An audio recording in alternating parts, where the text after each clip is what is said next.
సర్వోన్నతుడా, ఘనమైన మా తండ్రి, మీ నామానికి స్తోత్రం స్తోత్రం స్తోత్రం స్తోత్రం స్తోత్రం స్తోత్రం స్తోత్రం స్తోత్రం స్తోత్రం స్తోత్రం స్తోత్రం స్తోత్రం స్తోత్రం స్తోత్రం స్తోత్రం స్తోత్రం స్తోత్రం స్తోత్రం స్తోత్రం. మహోన్నతుడా, గొప్పవాడా యేసయ్యా, మీ నామానికి స్తుతి స్తుతి స్తుతి స్తుతి స్తుతి స్తుతి స్తుతి స్తుతి స్తోత్రం స్తోత్రం స్తోత్రం స్తోత్రం స్తోత్రం స్తోత్రం స్తోత్రం స్తోత్రం స్తుతి స్తుతి స్తుతి. ఈ సమయమందు మహోన్నతమైన పరిచర్యను దయచేసిన వాడా, మీకు స్తోత్రం స్తోత్రం స్తోత్రం స్తోత్రం స్తోత్రం స్తోత్రం స్తోత్రం స్తోత్రం స్తోత్రం స్తోత్రం స్తోత్రం. ఈ సమయమందు ఆత్మదేవా, ఈ పరిచర్యను మీరు జరిగించుచున్నందుకు రాజా స్తోత్రమయ్యా స్తోత్రమయ్యా స్తోత్రమయ్యా స్తోత్రమయ్యా స్తోత్రమయ్యా స్తోత్రమయ్యా స్తోత్రమయ్యా. స్తుతి స్తుతి స్తుతి స్తుతి స్తుతి స్తుతి. పరిశుద్ధాత్మదేవా, మీ ఆలోచన చేతను అయ్యా ఈ పరిచర్ను జరిగించి మహిమను పొందుకొనుచున్నందుకే స్తుతి స్తుతి స్తుతి స్తోత్రం స్తోత్రం స్తోత్రం స్తోత్రం స్తోత్రం స్తోత్రం స్తోత్రం స్తోత్రం స్తోత్రం స్తోత్రం స్తోత్రం. పరలోక సంబంధమైన ఆశీర్వాదాలతో నింపి జరిగించుచున్నందుకే పరిశుద్ధాత్ముడా స్తుతి స్తుతి స్తుతి స్తోత్రం స్తోత్రం స్తోత్రం స్తోత్రం స్తోత్రం స్తోత్రం స్తోత్రం. మహిమ కలిగిన సంఘాన్ని కట్టుచున్న పరిశుద్ధాత్ముడా స్తుతులయ్యా స్తుతులయ్యా స్తుతులయ్యా స్తుతులు స్తోత్రం స్తోత్రం స్తోత్రం స్తోత్రం స్తోత్రం స్తోత్రం స్తోత్రం స్తోత్రం. యేసయ్య పోలికలోనికి, యేసయ్య స్వారూప్యతలోనికి అనేకులను కట్టుచున్న శక్తిమంతుడా పరిశుద్ధాత్ముడా స్తుతులయ్యా స్తుతులయ్యా స్తుతులయ్యా. స్తోత్రం స్తోత్రం స్తోత్రం స్తోత్రం స్తోత్రం స్తోత్రం స్తోత్రం స్తోత్రం స్తోత్రం స్తోత్రం స్తోత్రం స్తోత్రం. అధికమైన అభిషేకంతో నింపి జరిగించుచున్నందుకే స్తోత్రమయ్యా పరిశుద్ధాత్ముడా స్తుతి స్తుతి స్తుతి స్తోత్రం స్తోత్రం స్తోత్రం స్తోత్రం స్తోత్రం స్తోత్రం స్తోత్రం. స్వస్థత కార్యములు నీ సమయమందు జరిగించుచున్న పరిశుద్ధాత్ముడా స్తోత్రమయ్యా స్తోత్రమయ్యా. స్తుతి స్తుతి స్తుతి స్తుతి స్తుతి స్తుతి స్తుతి స్తోత్రం స్తోత్రం స్తోత్రం. సర్వోన్నతుడా, సమస్తమును కలుగు చేసిన సర్వ సృష్టికర్త యేసయ్యా, మీ నామానికే స్తుతియు ఘనతయు మహిమయు ప్రభావములు చెల్లించుకుంటున్నాం దేవా. మీ మహాదయ చేతను, మీ మహాకనికరము చేతను ఈ సమయమందు మీరు అనుగ్రహించిన ఈ మహిమ కలిగిన దైవ సన్నిధిని బట్టి మీకే స్తుతి స్తోత్రాలు చెల్లిస్తున్నాం. ఈ దైవ సన్నిధిలో అనేకమైన ప్రాంతములలో ఉన్న ప్రజలు, అనేకమైన గ్రామాలలో ఉన్న ప్రజలు, అనేక దేశాలలో ఉన్న ప్రజలు పాలు పంపులు పొంది పరలోక సంబంధమైన ఆశీర్వాదాలు పొందుకోవడానికి మీరు అనుగ్రహించిన ఈ పరలోక సంబంధమైన భాగ్యమును బట్టి, ఈ ఘనమైన దైవ సన్నిధిని బట్టి మీ నామానికే స్తుతులు స్తోత్రములు చెల్లించుకొనుచున్నాం యేసయ్యా. మహోన్నతుడా, మహిమ కలిగిన తండ్రి, పరిశుద్ధాత్మదేవా, ఈ యొక్క కూడుకును మీ ఆధీనంలోనికి తీసుకోండి ప్రభా. పరిశుద్ధాత్మదేవా, మీ ఆలోచనలతో నింపమని వేడుకొనుచున్నాం. పరిశుద్ధాత్మదేవా, మీ నడిపింపులో సియోన్ నూతన యెరూషలేము పట్టణమునకు నడిపించమని బ్రతిమలాడుకొనుచున్నాం ప్రభా. అయా ఈ సమయమందు ఈ మహిమ కలిగిన పరిచర్యలో, ఈ మహిమ కలిగిన దైవ సన్నిధిలో పాలు పంపులు పొందుతున్న ప్రజల జీవితాలలో విడుదల కార్యములు జరిగించమని వేడుకొనుచున్నాం ప్రభా. నిశ్చయముగా యేసయ్య నామములో విడుదల కార్యములు జరుగునుగాక, స్వస్థత కార్యములు జరుగునుగాక, దేవుని నామఘనతకైన కార్యములు జరుగునుగాక, సియోన్ నూతన యెరూషలేము సంబంధమైన కార్యములు ధారాళంగా ప్రజల జీవితాలలో జరుగునుగాక. సర్వోన్నతుడా, ఏ ఆలోచన చేత అయితే ఈ సమయమందు ఈ కూడుకును మీరు అనుగ్రహించి ఉన్నారో, మీ ఆలోచన యావత్తు కూడా బయలుపరచమని బ్రతిమలాడుకొనుచున్నాం. మీరు ప్రజలతో మాట్లాడుచున్నందుకు స్తోత్రాలు, ప్రజలను దర్శించుచున్నందుకు స్తోత్రాలు. మీ దర్శనము ద్వారా అనేకుల జీవితాలలో మీరు చేయుచున్న అయ్యా ప్రతి ఆత్మ సంబంధమైన కార్యములను బట్టి మీకు స్తోత్రము స్తోత్రములు స్తోత్రములు దేవా. అయ్యా ఈ కూడుక ప్రారంభము నుండి ముగింపు వరకు మీరే స్తుతియు ఘనతయు మహిమయు ప్రభావములు పొందుకోమని మీకు మాత్రమే చెల్లిస్తూ, మీకు మాత్రమే ఆరోపిస్తూ యేసయ్య శక్తి కలిగిన నామంలో ప్రార్థించి ఈ యొక్క పరిచర్యను ప్రారంభించుచున్నాము పరమ తండ్రి, ఆమేన్. స్తుతియాగము అర్పించువాడు నన్ను మహిమపరచుచున్నాడు. నన్ను మహిమపరుచుచున్నాడు. నేను వానికి దేవుని రక్షణ కనపరిచినట్లు నేను వానికి దేవుని రక్షణ కనపరుచున్నట్లు వాడు మార్గము సిద్ధపరచుకొనెను. వాడు మార్గము సిద్ధపరుచుకొనెను. దేవునికి మహిమ కలుగును గాక. హల్లెలూయా. హల్లెలూయా. చదవబడిన దేవుని యొక్క లేఖనములో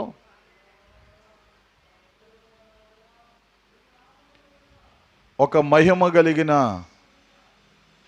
ఆశీర్వాదమును గూర్చి వ్రాయబడి ఉన్నది. దేవునికి స్తోత్రం.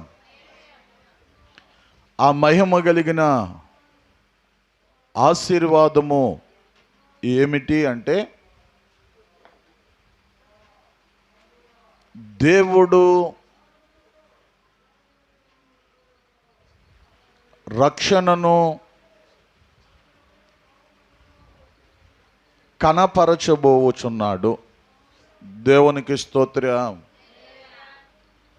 ఆ మహిమ కలిగిన రక్షణను మనం పొందుకోవాలని ఈ సమయమందు పరిశుద్ధాత్మ దేవుడు మనతో మాట్లాడడానికి ఇష్టపడుచున్నాడు. దేవునికి స్తోత్రం. హల్లెలూయా. పాత నిబంధన కాలంలో ఒక భక్తుడు దేవుని యొక్క ఆత్మ ప్రేరేపణ చేత ఒక పాట పాడడం జరిగింది. దేవునికి స్తోత్రం. దేవునికి స్తోత్రం. పరిశుద్ధాత్మ దేవుడు ఒక మనుషునిలో ఉన్నప్పుడు చాలా దైవ కార్యాలు జరుగుతూ ఉంటాయి. ఒక దైవ కార్యం ఏంటంటే, పరిశుద్ధాత్మ దేవుని ద్వారా ప్రవచనాలు పలికే అనుభవం. దేవునికి మహిమ కలుగును గాక. ప్రవచనం అన్నది మానవుని ఇచ్చను బట్టి కానీ, మానవుని యొక్క ప్రేరేపణ బట్టి కానీ కలిగేది కాదు. ప్రవచనం ఎప్పుడూ కూడా ఆత్మదేవుడు ఒక మనుషునిలోనికి వచ్చి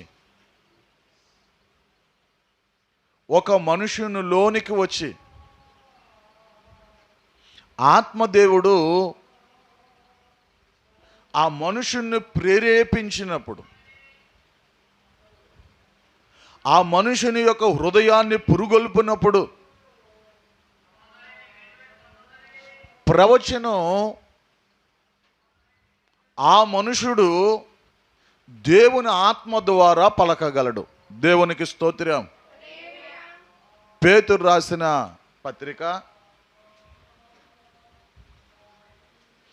2వ పత్రిక 1వ అధ్యాయం ఆఖరి వచనం 21వ వచనం. యాలయనగా ప్రవచనము ఎప్పుడును మనుషుని ఇచ్చను బట్టి కలగలేదు గాని మనుషులు పరిశుద్ధాత్మ వలన ప్రేరేపింపబడిన అదిగో మనుషులు పరిశుద్ధాత్మ చేత ప్రేరేపించబడిన వారే దేవుని మూలముగా పలికిరి. దేవునికి స్తోత్రం. హల్లెలూయా. ప్రవచనం అనగా జరగబోవు దానిని ముందుగా తెలియపరచుటను ప్రవచనము అంటారు. దేవునికి స్తోత్రం. హల్లెలూయా. దేవుని ఆత్మ లేక పరిశుద్ధాత్మ అభిషేకం. హల్లెలూయా. హల్లెలూయా. హల్లెలూయా. హల్లెలూయా.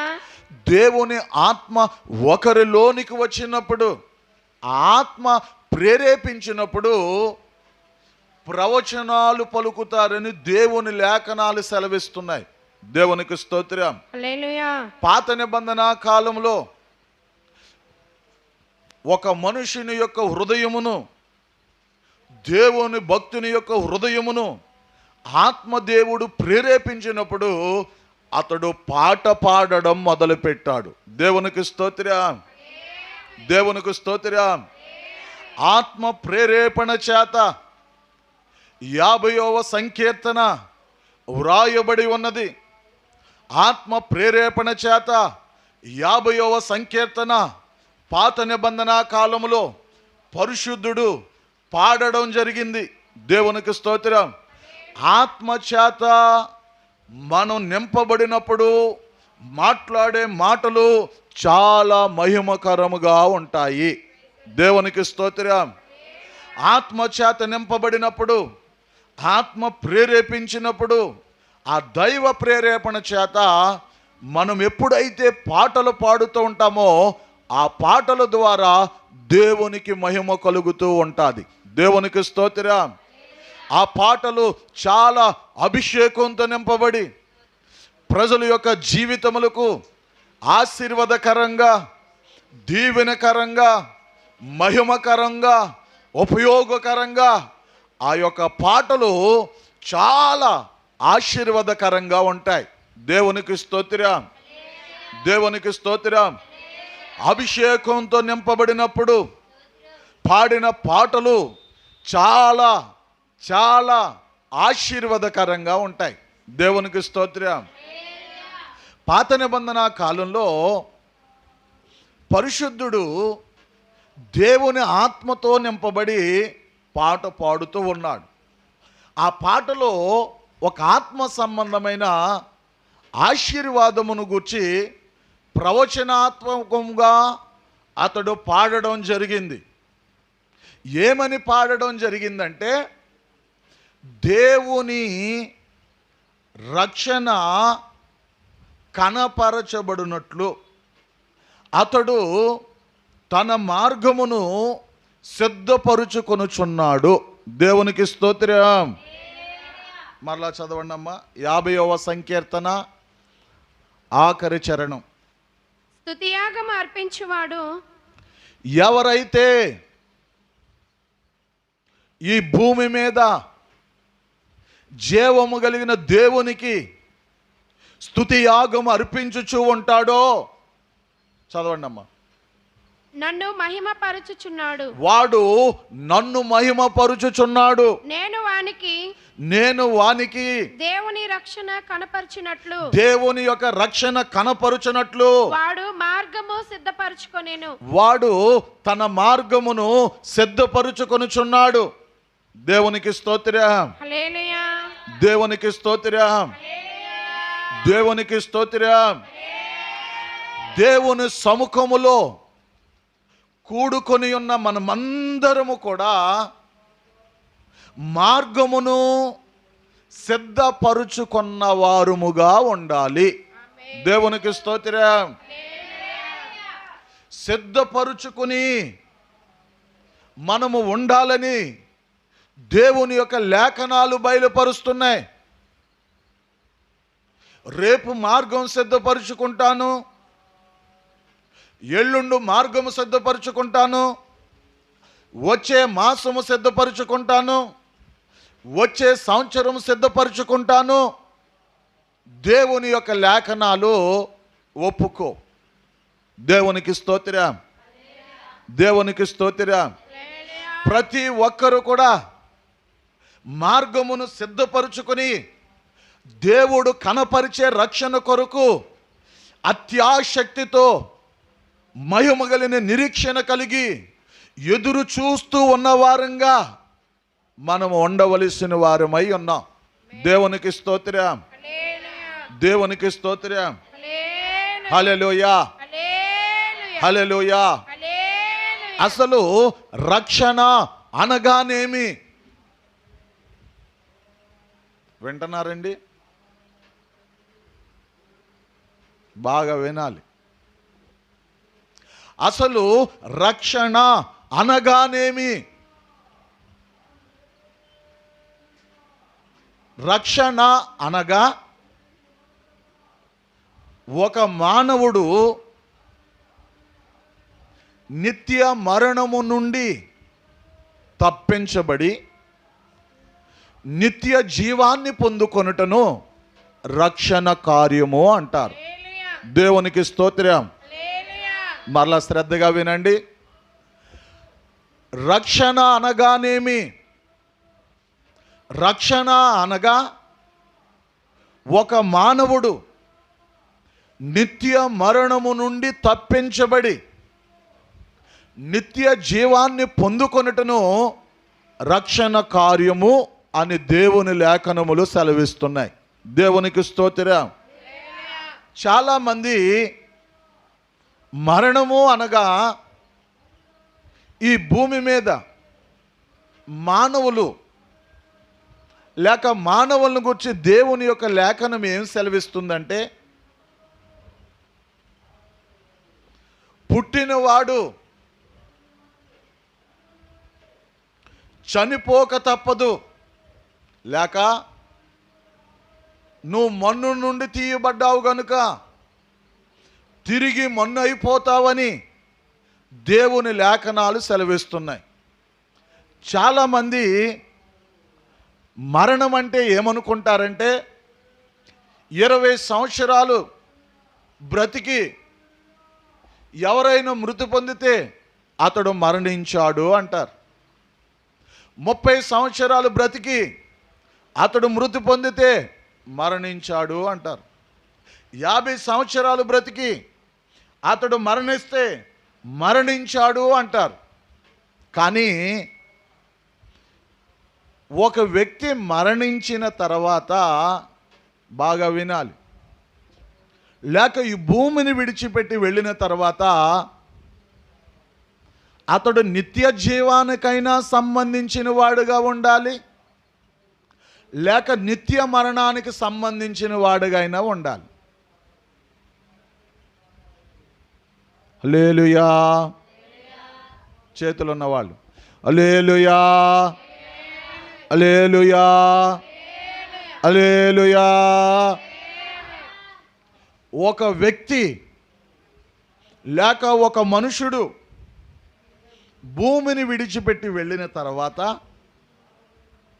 అతడు నిత్య మరణానికైనా సంబంధించిన వాడుగా ఉండాలి, నిత్య జీవానికైనా సంబంధించిన వాడుగా ఉండాలి. మనమందరము కూడా నిత్య జీవానికి సంబంధించిన వారంగా మన జీవితములను మనము సిద్ధపరుచుకున్న వారముగా ఉండాలి. దేవునికి స్తోత్రం. ఇక ఎన్నడూ మరణమును చూడని ఒక జీవితమునకు మనల్ని మనము అప్పగించుకున్న వారముగా ఉండాలని దేవుని లేఖనములు సెలవిస్తున్నాయి. దేవునికి స్తోత్రం, దేవునికి స్తోత్రం. హల్లెలూయా, హల్లెలూయా. ఈ రక్షణ అనుభవాన్ని దేవుడు ఒక్కొక్కరికి ఒక్కొక్క విధంగా ఇవ్వాలని దేవుడు ఇష్టపడుతూ ఉన్నాడు. దేవునికి స్తోత్రం.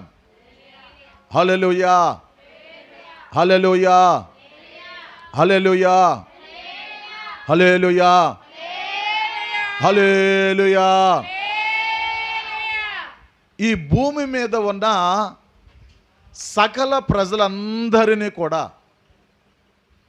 ఒకటి భూమిని విడిచిపెట్టి వెళ్ళినవారు, రెండవదిగా భూమి మీద సజీవంగా ఉన్న మానవులు. ఎన్ని గుంపులు మరి అమ్మగారు? ఎన్ని గుంపులు? దేవునికి స్తోత్రం. సకల యుగాలలో ఉన్న మానవులను సకల యుగాలలో ఉన్న మానవులను ఒకరు ఎవరంటే భూమిని విడిచిపెట్టి వెళ్ళినవారు. వెళ్ళారా లేదండి? చాలామంది మానవులు భూమిని విడిచి వెళ్ళారు. రెండవదిగా భూమి మీద సజీవంగా ఉన్నారు. మనం అందరం సజీవంగా ఉన్నాం లేదండి? సకల భూమి మీద, సకల రాజ్యాలలో, సకల ప్రాంతాలలో, సకల గ్రామాలలో చాలామంది సజీవులుగా ఉన్నారు. ఒకటి, భూమిని విడిచిపెట్టి వెళ్ళిన వారు. రెండు, సజీవులుగా ఉన్నవారు. వీళ్ళందరినీ దేవుడు 7 గుంపులుగా విభజించుచున్నాడు. దేవునికి స్తోత్రం. 1 మృతులను, 2 సజీవులను 7 గుంపులుగా దేవుడు విభజించాడు. దేవునికి స్తోత్రం. 7 గుంపులలో 6 గుంపుల ప్రజలు, బాగా వినండి, 7 గుంపులలో 6 గుంపుల ప్రజలు నిత్య జీవాన్ని పొందుకునే అనుభవం కలిగిన వారు. చప్పట్లు కొట్టి దేవుని నామాన్ని మహింపరుద్దాం. హల్లెలూయా. 1 మృతులు, 2 సజీవులు. ఆ మైక్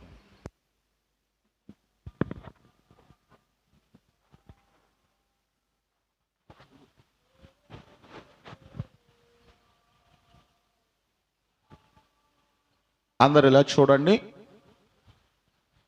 ఇప్పుడు మనం ఈ బ్యానర్ వైపు చూడండి. అందరూ కృపాయుగంలో ఇక్కడ ఉన్నాం మనం.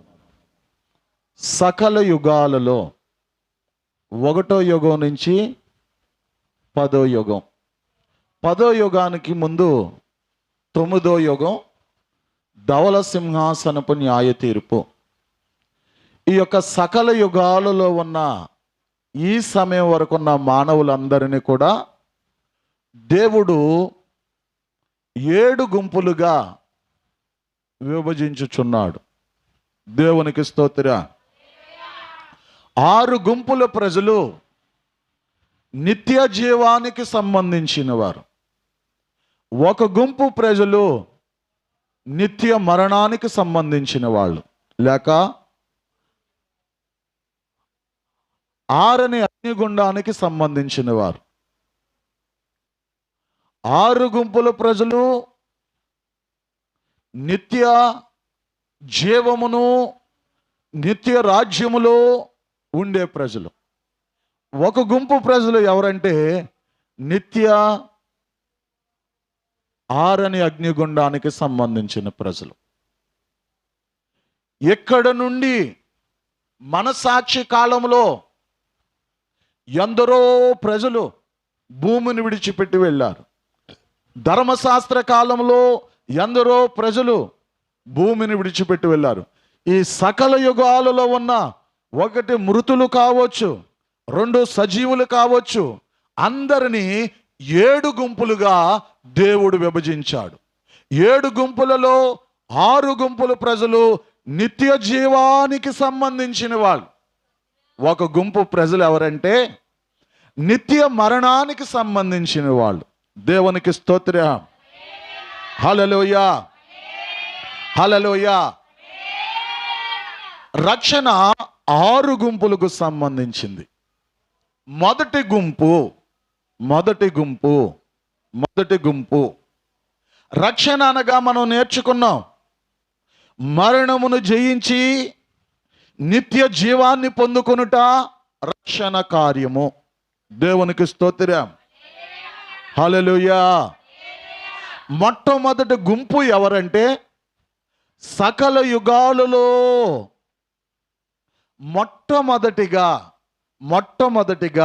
మొట్టమొదటిగా మరణమును ఓడించి మరణం మీద జయమును పొందుకుని మరణమును నిరర్ధకము చేసి నిత్య జీవములోనికి, తండ్రి ఇంటికు, సింహాసనమునకు వెళ్ళిన వాడు ఎవరంటే ప్రభు అయిన యేసు క్రీస్తు అయి ఉన్నాడు. చప్పట్లు కొట్టి దేవుని నామాన్ని మహిమపరుద్దాం. మొదటి కొరింథీయులకు రాసిన పత్రిక 15వ అధ్యాయములో ఏమని వ్రాయబడ్డవి ఉన్నదంటే, మరణమా నీ ముళ్ళెక్కడ, మరణమా నీ విజయం ఎక్కడ? విజయమందు మరణపు ముళ్ళు విరచబడ్డాది, మరణము మృంగివేయబడ్డాది. ప్రభువైన యేసుక్రీస్తు మరణమును గెలిచి మృత్యుంజయుడిగా పరలోకమునకు ఆయన ఆరోహణమయ్యి తండ్రి ఇంటికి వెళ్ళి సింహాసనమును పొందుకొని ఉన్నాడు. దీనినే రక్షణ కార్యములో మొదటి రక్షణ కార్యమని దేవుని లేఖనాలు సెలవిస్తున్నాయి. హల్లెలూయా. ప్రకటన గ్రంథము 3వ అధ్యాయము 21వ వాక్యం.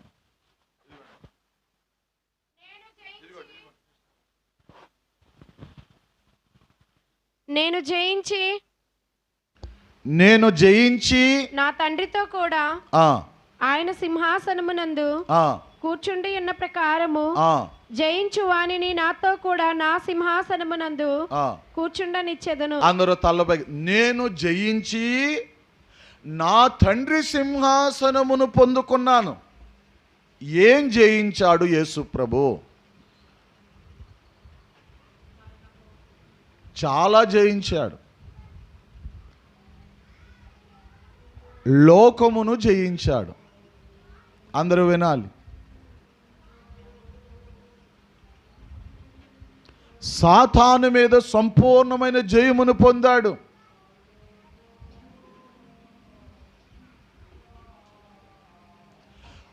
మరణమును జయించాడు.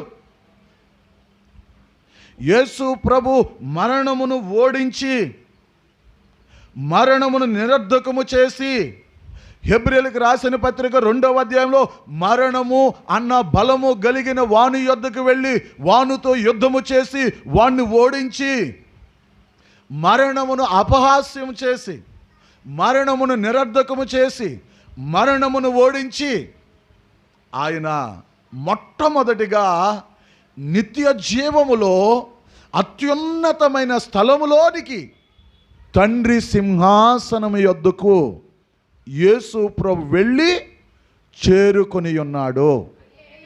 హల్లెలూయా, హల్లెలూయా. ఇప్పుడు 6 గుంపుల్లో ఒక గుంపు అనగా యేసు ప్రభు. యేసు ప్రభు భూమి మీద ఉన్న దినాలలో తన్ను మరణము నుండి రక్షింపగలిగిన వాని ఎదుట అని వ్రాయబడ్డారు. హెబ్రీయులకు రాసిన పత్రిక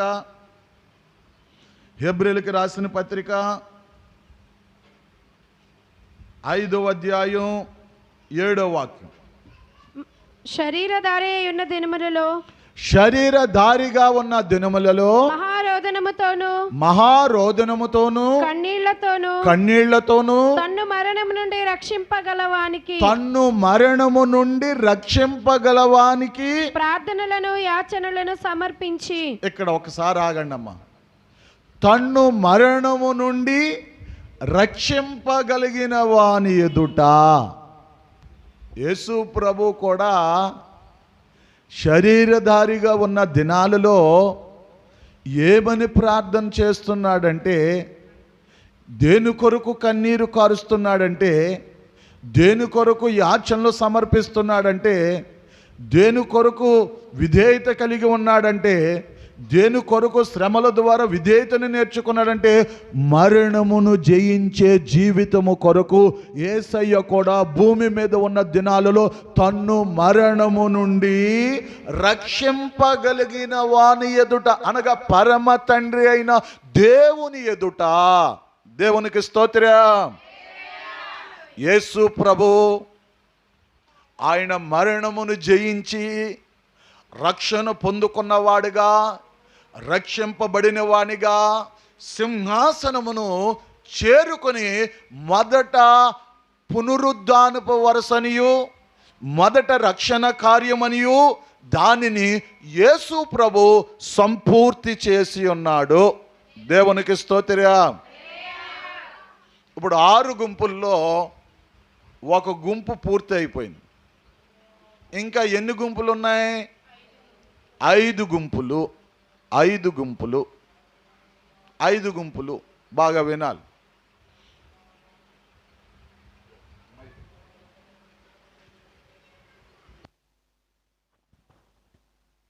అందరు ఇలా చూడండి. మొదటి గుంపు అయిపోయింది. ఇంకెన్ని గుంపులు ఉన్నాయి? 5 గుంపులు ఉన్నాయి. రెండో గుంపు ఎవరంటే ఈ కృపాకాలంలో మహిమ కలిగిన సంఘం. ఒక దినం మరణము మీద సంపూర్ణమైన జయమును పొందుకొని రక్షణ కార్యమును పొందుకోబోతుంది. మహిమ కలిగిన సంఘం వీళ్ళు కూడా నిత్య జీవానికి సంబంధించిన వాళ్ళే. ఎప్పుడైతే సంఘం ఎత్తబడతాదో ఈ భూమి మీద అంత్యక్రీస్తు యొక్క పరిపాలన ప్రారంభమవుతుంది. తర్వాత అంత్యక్రీస్తు యొక్క పరిపాలనలో మొదటి 3.5 సంవత్సరాలలో హతసాక్షులు సాతాను చేత చంపబడిన వారి భూమి మీద మొదటి 3.5 సంవత్సరాలలో పరిశుద్ధులు రక్షణ కార్యం పొందుకొని, అనగా వారు నిత్య జీవానికి సంబంధించిన వారుగా లెక్కించబడతారు. తర్వాత రెండో 3.5 సంవత్సరాలలో ఏలియా, ఆనోకు ఈ భూమి మీద అపవాది చేత చంపబడి వారందరూ చూస్తుండగా ప్రకటన గ్రంథంలో వ్రాయబడిన రీతిగా 11వ అధ్యాయం 12వ వాక్యం ప్రకారంగా వారు ఏం చేయబడతారంటే అందరూ చూస్తుండగా రక్షణ కార్యాన్ని పొందుకుంటారు. అక్కడికి ఎన్నైనాయి? 1 యేసు ప్రభు, 2 మహిమ కలిగిన సంఘం, 3 శ్రమల కాలంలో సాక్షులు, హతసాక్షులు, 4వదిగా ఏలియానుకు, 5వదిగా పాత నిబంధన పరిశుద్ధులు. పాత నిబంధన కాలంలో పరిశుద్ధమైన జీవితం చేసి, పవిత్రమైన జీవితం చేసి, దేవుని నామంలో రక్షణ పొందుకొని పాతి పెట్టబడిన వాళ్ళు పాత నిబంధన పరిశుద్ధులు. ఇక్కడికి 5 రక్షణ గుంపు కార్యాలు జరిగినాయి. 6వదిగా ధవల సింహాసనపు న్యాయ తీర్పు యొద్ద గొర్రెలు కూడా నిత్య జీవానికి ఇదిగోండి గొర్రెలు, వీళ్ళు కూడా నిత్య జీవానికి 6 గుంపులు నిత్య జీవానికి సంబంధించిన వాళ్ళు. ఒక గుంపు ఎవరంటే నిత్య నరకానికి సంబంధించిన వాళ్ళు. దేవునికి స్తోత్రం. ఇప్పుడు మనం గమనించినట్లయితే దేవుని ఆత్మతో నింపబడిన పాత నిబంధన కాలంలో, దేవుని ఆత్మతో నింపబడిన పాత నిబంధన కాలంలో పరిశుద్ధుడు అంటున్నాడు, దేవుని రక్షణ మీకు కనపరచబడాలంటే, దేవుని రక్షణ మీరు పొందుకోవాలంటే, దేవుని రక్షణ మీ జీవితంలో ఒక దినం మీరు పొందుకోవాలంటే మీరు దేవుణ్ణి స్తుతించువారుగా ఉండాలి. దేవునికి స్తోత్రం. ఎంతకీ రక్షణ కార్యము 6 భాగాలని నేర్చుకున్నాం. రక్షణ పొందుకునేవాళ్ళు, నిత్య మరణాన్ని జయించేవాళ్ళు, నిత్య జీవానికి వెళ్ళేవారు 6 గుంపులని నేర్చుకున్నాం. కానీ ఇక్కడ నేర్పించబడుతున్న రక్షణ దేనికి సంబంధించిందంటే మహిమ కలిగిన రక్షణ, గొప్ప రక్షణ, ఘనమైన రక్షణ, సంఘానికి ఆదియందు దేవుడు సిద్ధపరిచిన మహోన్నతమైన రక్షణ కార్యం. ఇప్పుడు నువ్వు 3వ గుంపులోకి వెళ్ళడానికి ఇష్టపడతలేదు దేవుడు. 4వ గుంపులోనికి వెళ్ళడానికి ఇష్టపడటం లేదు. ఐదో గుంపులోనికి వెళ్ళడానికి ఇష్టపడటం లేదు, ఆరో గుంపులోనికి వెళ్ళడానికి ఇష్టపడటం లేదు. ఆరో గుంపులో కూడా ధవల సింహాసనపు న్యాయ తీర్పు యొద్ద గొర్రెలు గుంపులో గొర్రెలు వాళ్ళు నిత్య రక్షణకు సంబంధించిన వాళ్ళే. లేలుయా. ఇప్పుడు మనం వెళ్ళవలసిన రక్షణ ఏంటంటే గొప్ప రక్షణ, మహిమ కలిగిన రక్షణ, ఘనమైన రక్షణ. సకల యుగాలలో ఏ మానవునికి కూడా ఇవ్వలేని రక్షణ ఇక్కడ ఉన్న మన కొరకు, కృపా కాలంలో ఉన్న సంపూర్ణుల కొరకు దేవుడు సిద్ధపరిచి ఉంచిన రక్షణ కార్యాన్ని మనం పొందుకోవాలని దేవుడు మాట్లాడుతున్న సమయం ఇది.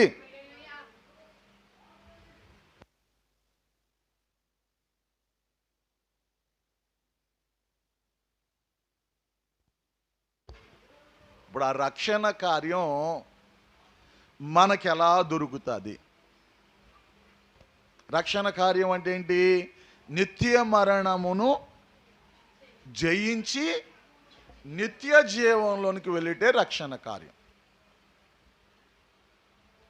లేలుయా.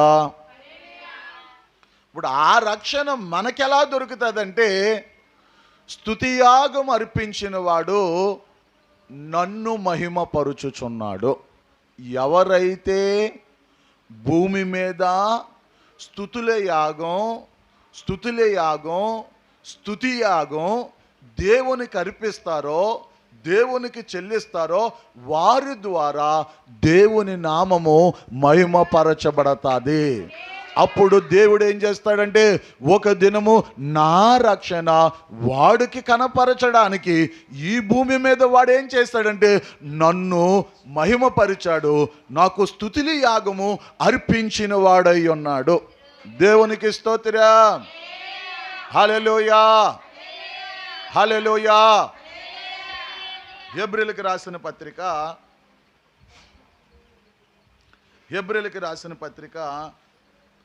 2వ అధ్యాయం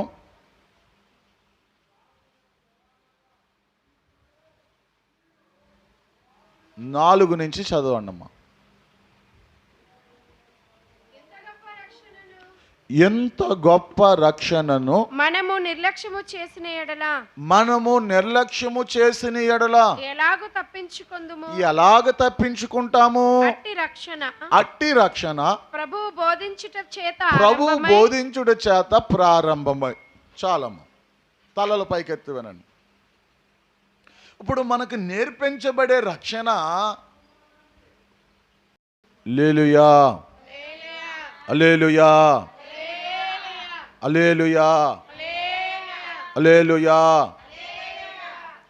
ఇప్పుడు మనకు నేర్పించబడుతున్న రక్షణ ఏంటంటే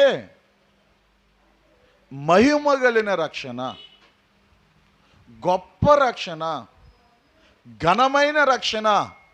సాధారణమైన రక్షణను దేవుడు నీకు నేర్పించడానికి ఇష్టపడటం లేదు. నీకు దేవుడు ఏ రక్షణ నేర్పించాలని ఇష్టపడుతున్నాడంటే మహిమ కలిగిన రక్షణను, గొప్ప రక్షణను, ఘనమైన రక్షణను, సకల యుగాలలో ఏ మానవునికి దక్కని ఉన్నతమైన రక్షణ నీకు ఇవ్వాలని దేవుడు ఇష్టపడుతూ ఆయన నిన్ను దర్శించుచున్న సమయం ఇది. ఎంత గొప్ప రక్షణను మనము నిర్లక్ష్యము చేసిన ఎడల ఎలా తప్పించుకుంటాం? నిర్లక్ష్యము చేసిన ఎడల ఎవరైతే దేవునికి స్తుతి యాగం చెల్లించరో, ఎవరైతే దేవునికి స్తుతి యాగం అర్పించరో వారు ఏం చేస్తున్నారంటే గొప్ప రక్షణను నిర్లక్ష్యపరుచుచూ ఉన్నారు. ఎట్టి పరిస్థితుల్లో మనము దేవునికి అనుదినము ఏ విధంగా ఉండాలంటే స్తుతి యాగము, స్తుతి అర్పణ, స్తుతులు చెల్లించు వారంగా మన జీవితాలను మనము అప్పగించుకున్న వారంగా ఉండాలి. దేవునికి స్తోత్రం. హల్లెలూయా, హల్లెలూయా.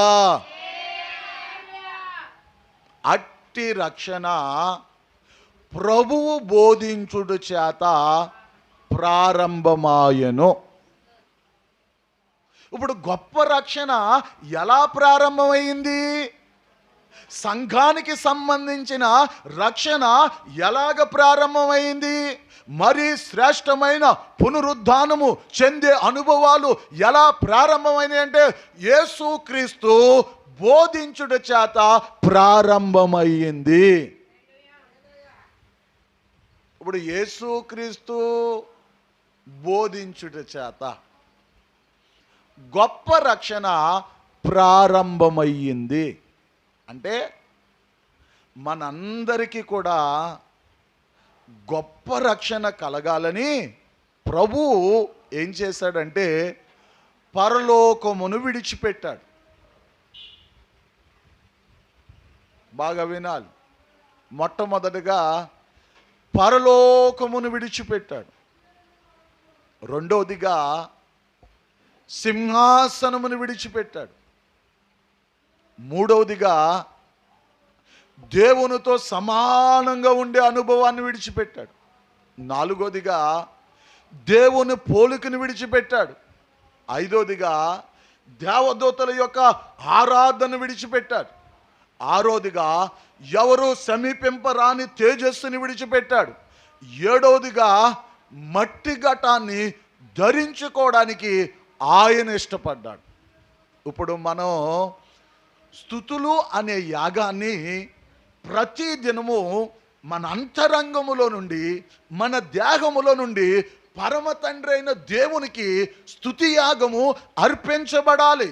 ఏమని అర్పించబడాలంటే అయ్యా అయ్యా తండ్రి తండ్రి నీ కుమారుడైన యేసయ్యను పరలోకములో నుండి భూమి మీదకు నా కొరకు నా నిమిత్తం నేను గొప్ప రక్షణ పొందుకొనుట కొరకు నా కొరకు నీ కుమారుడైన యేసయ్యను పంపించావు.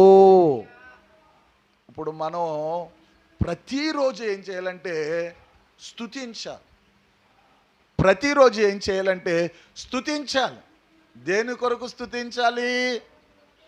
మొట్టమొదటి రాకడను జ్ఞాపకం చేసుకొని, మొట్టమొదటి రాకడలో యేసు ప్రభు వచ్చాడు కాబట్టే మహిమ కలిగిన బోధ ప్రారంభించాడు కాబట్టే గొప్ప రక్షణ ఆ క్షణము నుండి ఆ గడియ నుండి గొప్ప రక్షణ ప్రారంభించబడ్డాది. దేవునికి స్తోత్రం. మనసాక్షి కాలంలో యేసు ప్రభు రాలేదు.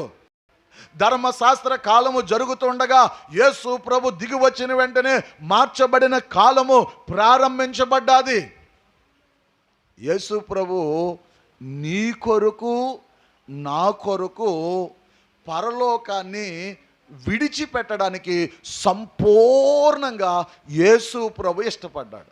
ఇప్పుడు మనం దేనిని బట్టి స్తుతించాలంటే అయ్యా నేను ఏపాటి దాన్ని, అయ్యా నా కుటుంబం యాపాటిది, అయ్యా నేను యాపాటి వాడిని, అయ్యా నా కుటుంబం యాపాటిది, నా కొరకు నా కుటుంబం కొరకు లేకపోతే ఈ భూమి మీద ఉన్న కృపా కాలములో ఉన్న ప్రజల కొరకు నువ్వు పరలోకాన్ని విడిచిపెట్టి వచ్చి ఉన్నావు దేవా, అందును బట్టి నీకు స్తుతులు చెల్లిస్తున్నాను, అందును బట్టి నీకు ఘనత చెల్లిస్తున్నాను, అందును బట్టి నీకు మహిమ చెల్లిస్తున్నాను, అందును బట్టి నీ నామమునకు ప్రభావమును చెల్లించుకుంటున్నాను. ప్రతి దినము మనము యేసు ప్రభు వచ్చిన మొదటి రాకడను జ్ఞాపకం చేసుకొని ఆయన్ను మనము స్తుతించవలసిన వారమై ఉన్నాము.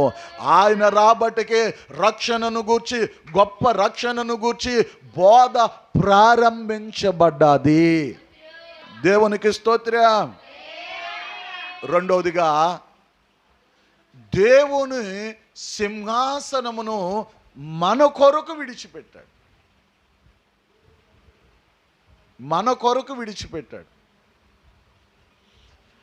సింహాసన సీనుడై ఉన్న యేసయ్య ఆ సింహాసనమును విడిచిపెట్టి ఈ భూమి మీద రిక్తికునుగాను దరిద్రునుగాను ఏమీ లేనివానుగాను ఆయన బ్రతకడానికి ఇష్టపడింది దేని కొరకంటే నీవు నేను కూడా మహిమ కలిగిన రక్షణ పొందుకోవాలని ఆయన బోధ ప్రారంభించడానికి ఈ భూమి మీదకి రావడానికి ఇష్టపడ్డాడు.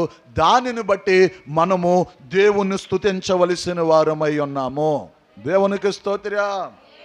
హల్లెలూయా, హల్లెలూయా. స్తుతియాగము చెల్లించువాడు నన్ను మహిమపరుచుచున్నాడు గనుక వానికి నేను నా రక్షణను కనపరుస్తాను. వాడు భూమి మీద నేను కనపరిచే రక్షణ పొందుకోవడానికి తన మార్గమును సిద్ధపరుచుకున్నాడు. హల్లెలూయా. హెబ్రీయులకు రాసిన పత్రిక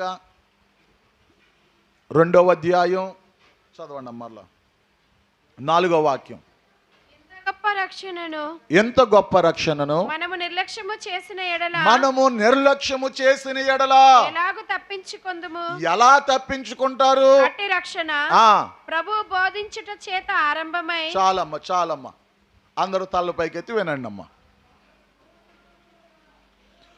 ప్రభువు బోధించుట చేత ఈ రక్షణ ప్రారంభమయ్యింది. అసలు యేసు ప్రభు వారు బోధన ప్రారంభించుచున్నప్పుడు ఏమని ప్రారంభించారు? బాగా వినాలి. అట్టి గొప్ప రక్షణ ప్రభువు బోధించుట చేత ప్రారంభమాయెను. హల్లెలూయా, హల్లెలూయా, హల్లెలూయా, హల్లెలూయా. ప్రభువు ఏమని బోధ ప్రారంభించారు? మత్తయి సువార్త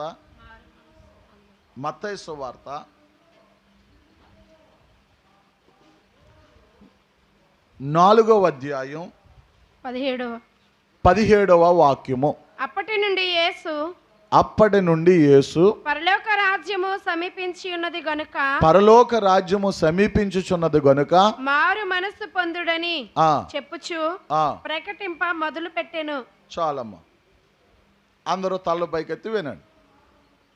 హెబ్రీయులకు రాసిన పత్రికలో ఏమని వ్రాయబడ్డదంటే అట్టి గొప్ప రక్షణ ప్రభువు బోధించుట ప్రారంభించడం వలన అని రాయబడింది కదండి. ఇక్కడ మత్తయి సువార్తలో యేసు ప్రభువారు ఏమని బోధ ప్రారంభించారంటే అంతటా అందరూ మారు మనస్సు పొందండి, పరలోక రాజ్యము సమీపించుచున్నదని ఆయన బోధ ప్రారంభించెను. మేరీ గారు ఏమని ప్రారంభించారు యేసు ప్రభువారు బోధ? పరలోక రాజ్యము సమీపించుచున్నది గనుక మారు మనసు పొందండి. ఇక్కడ మారు మనసు అనగా అర్థం ఏంటి అంటే సంపూర్ణమైన పరిశుద్ధతను మీరు పొందుకోండి. అక్షరం మనుషుని చంపుతుంది, ఆత్మ మనుషుణ్ణి బ్రతికిస్తుంది. బాగా వినాలి. అక్షరం ఏం చేస్తుందంటే మనుషుణ్ణి చంపేస్తుంది, ఆత్మ ఏం చేస్తుందంటే మనుషుణ్ణి బ్రతికిస్తుంది. ఇక్కడ అక్షరం ఏమని రాయబడ్డదంటే మారు మనస్సు పొందుడి. దీన్ని చాలామంది ఏం చేస్తారంటే అక్షరంగానే చూస్తారు. పరలోక రాజ్యం సమీపించుచున్నది కనుక యేసు ప్రభువారు మారు మనసు పొందమన్నారు కనుక మారు మనసు ఒకటి పొందితే సరిపోతుంది, మనము పరలోక రాజ్యంలోనికి వెళ్ళిపోతాం. దీనినే అక్షరము అంటారు. ఆత్మ అనగా ఏమిటంటే ఇక్కడ సంపూర్ణమైన పరిశుద్ధత. మీరు మారు మనసు పొందండి. యేసు ప్రభువారు మొట్టమొదటగా ఈ భూమి మీద పరిచర్య ప్రారంభించినప్పుడు ఎవరైనా పరలోక రాజ్యములో గొప్ప రక్షణ పొందుకోవాలంటే సంపూర్ణ పరిశుద్ధత మీరు పొందుకోండి.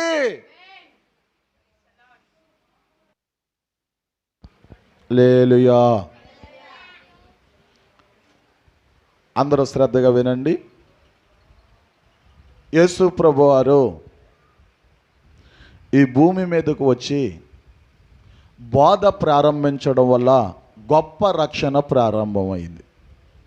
ఆయన ఏమని ప్రారంభించారంటే, పరలోక రాజ్యము సమీపించుచున్నది.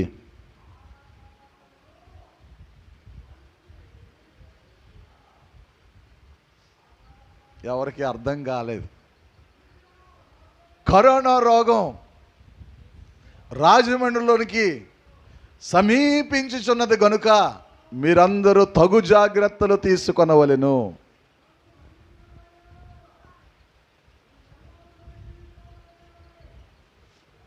మరలా మాస్కులు పెట్టుకోలేని వాళ్ళందరూ మాస్కులు, ఇంకా రకరకాల జాగ్రత్తలు.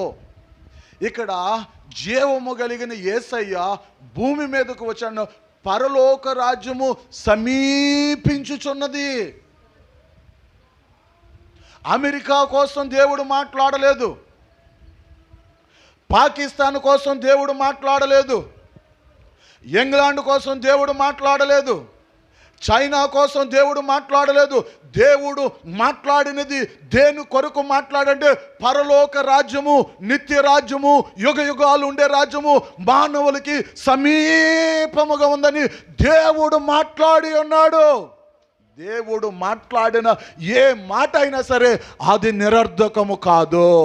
దేవుడు మాట్లాడిన ఏ మాట అయినా సరే ఖచ్చితంగా అది జరగవలసిన మాట అయి ఉన్నది. దేవునికి స్తోత్రం, దేవునికి స్తోత్రం. పరలోక రాజ్యం మానవుణ్ణి ఎలా సమీపిస్తుందో అందరూ కళ్ళారా చూడండి.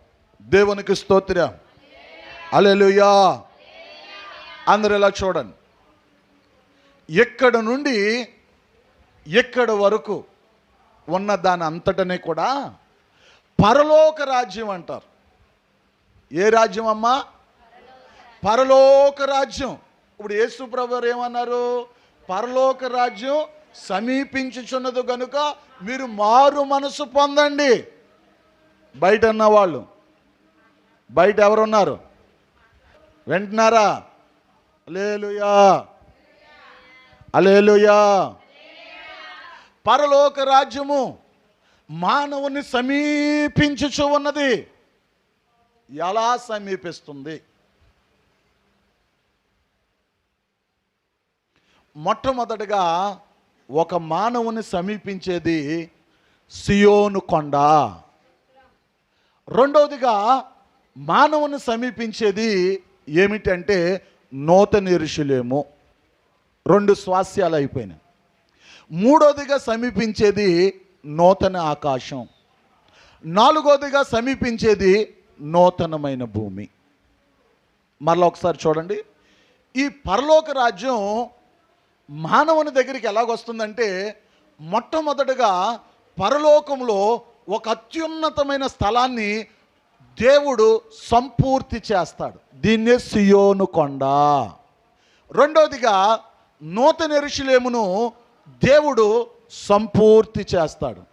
మూడవదిగా నూతన ఆకాశమును సంపూర్తి చేస్తాడు. నాలుగవదిగా నూతనమైన భూమిని సంపూర్తి చేస్తాడు. దేవునికి స్తోత్రం. అంటే ఇప్పుడు మీరు గమనించవలసింది, మీరు నేర్చుకోవలసింది ఏ అనుభవం అంటే, మొట్టమొదటిగా సియోన్ నూతన యెరూషలేము మానవుని సమీపించుచు ఉన్నది. మొట్టమొదటిగా సియోను కొండ మానవునికి సమీపంగా ఉంది.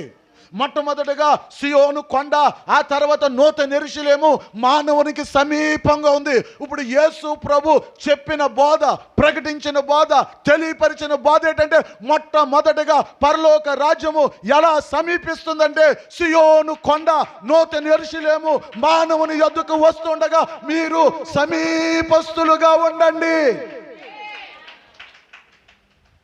ఇప్పుడు శ్రద్ధగా వినండి. ఈ ధవల సింహాసనపు న్యాయ తీర్పు అయిపోయిన తర్వాత పరలోక రాజ్యం సమీపించేస్తుంది. ఇప్పుడు చాలా శ్రద్ధగా వినండి. నూతన భూమికి సంబంధించిన జీవితం చేసాం అనుకోండి, సియోను కొండ మీదకి వెళ్ళగలమా? వెళ్ళలేం. నూతన యెరూషలేములోనికి వెళ్ళగలమా? వెళ్ళలేం. కారణం ఏంటి? దీనికి సంబంధించిన వాళ్ళు ఇక్కడ ఉంటారు, దీనికి సంబంధించిన వాళ్ళు ఇక్కడ ఉంటారు. ఏ స్థలమునకు, ఏ స్వాస్యమునకు సంబంధించిన వాళ్ళు ఆ స్థలములో ఆ స్వాస్యంలో ఉంటారు. ఇప్పుడు యేసు ప్రభువు వారు ఏమంటున్నారంటే, పరలోక రాజ్యము సమీపించుచున్నది గనుక మీరు మారు మనసు పొందండి.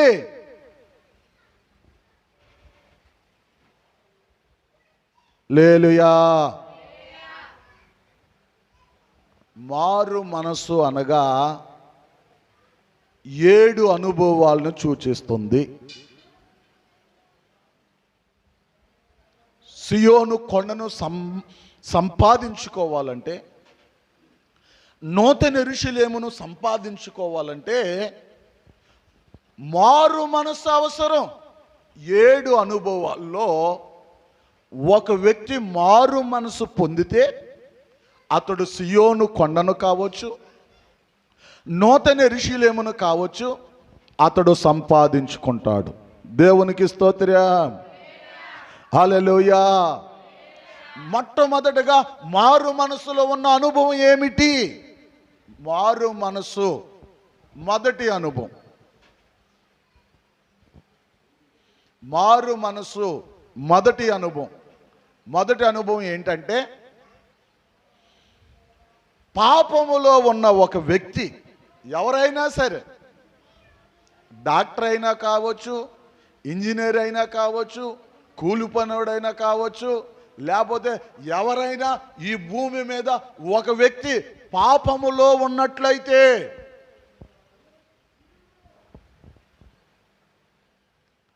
ఆ పాపము విషయములో చచ్చిపోయి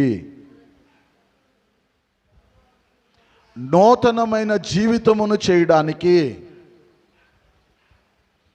ప్రభు అయిన యేసు క్రీస్తు పాదముల చెంతకు రావలెను. దేవునికి స్తోత్రం. ఈ భూమి మీద ఒక మనుషుని మీకు పరిచయం చేస్తాను. ఆ మనుషుడు ఎవరంటే, దొంగతనాలు చేసేవాడు. ఆ మనుషుడు ఎవరంటే, మనుషులను చంపేవాడు. ఆ మనుషుడు ఎవరంటే, పాపములో పొర్లాడేవాడు. ఆ మనుషుడు ఎవరంటే, పాపమును బట్టి అతిశయించేవాడు. బాగా వినాలి. పాపమును బట్టి అతిశయిస్తారంట. పాపమును బట్టి గర్వంగా ఫీల్ అవుతారంట. పాపమును బట్టి ఆనందపడుతూ ఉంటారంట. పాపమును బట్టి సంతోషపడుతూ ఉంటారంట.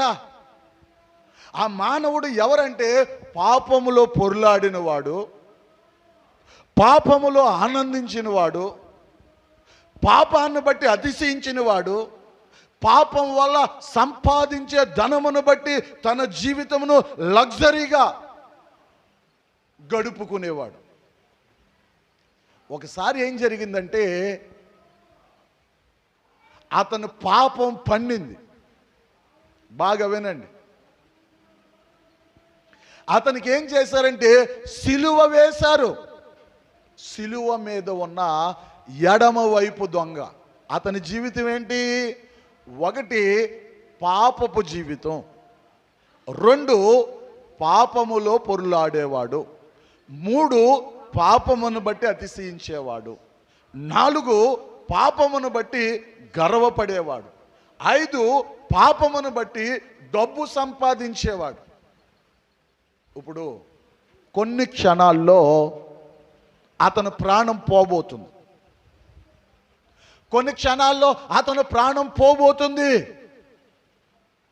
వెంటనే అతను అంటున్నాడు, యేసు వైపు తన హృదయమును తిప్పి, యేసు పాదముల చెంత తన హృదయమును కొమ్మరించి, నజరేయుడా, ఘనమైన వాడా, గొప్పవాడా, పాపములను క్షమించేవాడా, ఈ శిక్ష నాకు వేయబడ్డదంటే న్యాయమే. నేను పాపములు అతిశయించాను, పాపములో పొర్లాడాను, పాపమును బట్టి గర్వపడ్డాను, పాపమును బట్టి తిరిగాను, అనేక మంది మనుషులను నేను చంపాను. ఈ శిక్ష నాకు సబబే. అయినను ఘోర భయంకరమైన పాపులను నువ్వు క్షమించే దేవుడువు. నువ్వు క్షమించే దేవుడువు, పాపులను క్షమించే దేవుడువు. భూమి మీద నీకు మాత్రము కాక వేరొకరికి అధికారము లేదయ్యా. పాపముల నుండి విడిపించుటకు నీ ఒక్కడివే సామర్థ్యము కలిగిన వాడు. నా పాపములు ఒప్పుకుంటున్నానయ్యా.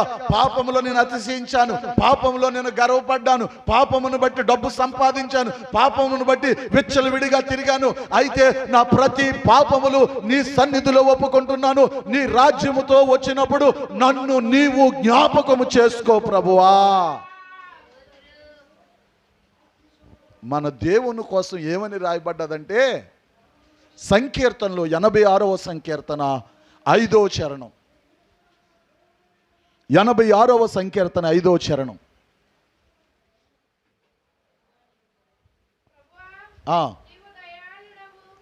క్షమించుటకు సిద్ధమైన మనస్సు గలవాడవు. క్షమించుటకు సిద్ధమైన మనస్సు కలిగిన వాడు. బాగా వినండి. క్షమించుటకు దేవుడు ఎలా ఉన్నాడంట?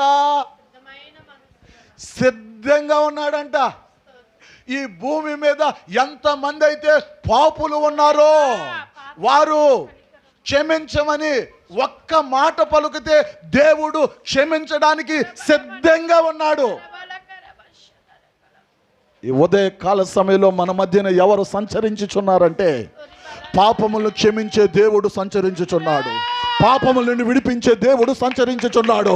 ప్రతి పాపమును నిర్మూలము చేసి ప్రతి పాపములను అగాధ జలములలో కలిపివేసి నిన్ను పరిశుద్ధుల గుంపులో చేర్చడానికి ఆత్మదేవుడు సంచారము చేయుచున్న సమయము నీవు అయ్యా నేను పాపిని, నన్ను క్షమించమని నువ్వు మారు మనసు పొంది నోటితో దేవుణ్ణి ఒప్పుకొని నీ హృదయంలో విశ్వసించి దేవుణ్ణి నువ్వు అడిగినట్లయితే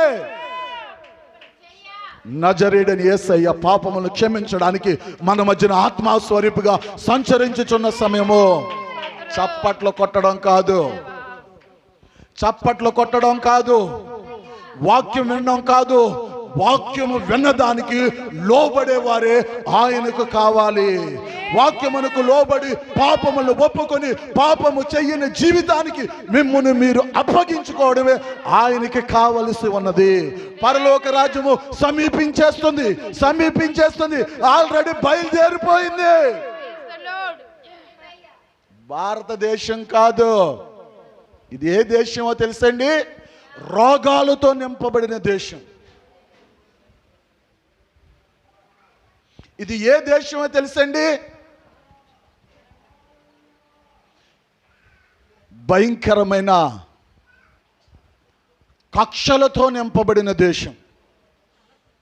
ఒకే కుటుంబంలో గొడవలు, ఒకే కుటుంబంలో కలహాలు, ఒకే కుటుంబంలో యుద్ధాలు, ఒకే కుటుంబంలో ఒకరితో ఒకరు మాట్లాడుకోలేని దేశం ఏ దేశం అంటే భారతదేశం. నువ్వు అనుకుంటున్నావు మా ఇంట్లో అంతా బాగానే ఉందండి, మంచిదే, మీ ఇంట్లో అంతా సమాధానంగా ఉంది. భారతదేశంలో ఎన్నో కుటుంబాలలో ఎన్నో ప్రాంతాలలో కుటుంబంలో కలహాలు, కుటుంబంలో గొడవలు, కుటుంబంలో భార్య భర్తతో మాట్లాడదు, భర్త భార్యతో మాట్లాడదు, కుటుంబంలో తల్లి పిల్లలతో మాట్లాడదు, పిల్ల తల్లితో మాట్లాడదు, కుటుంబంలో తండ్రి పిల్లలతో మాట్లాడు, పిల్లల తండ్రితో మాట్లాడలేని భయంకరమైన దేశములో మనం ఉన్నాము.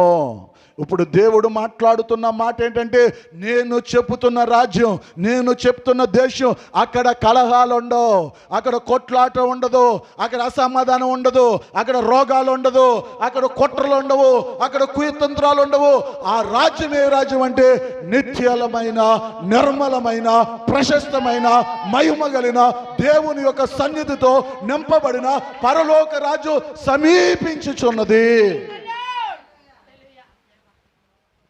సమీపించుచున్నది. నీ కొరకు సమీపంగా వస్తుంది. నీ కొరకు పరలోక రాజ్యం బయలుదేరింది.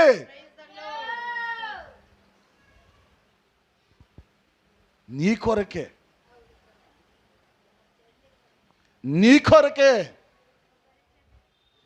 నేనా ఆ రాజ్యంలో ఉండేది అని అనుకుంటున్నావేమో. నేనా రాజ్యాన్ని పొందుకునేది అనుకుంటున్నావేమో.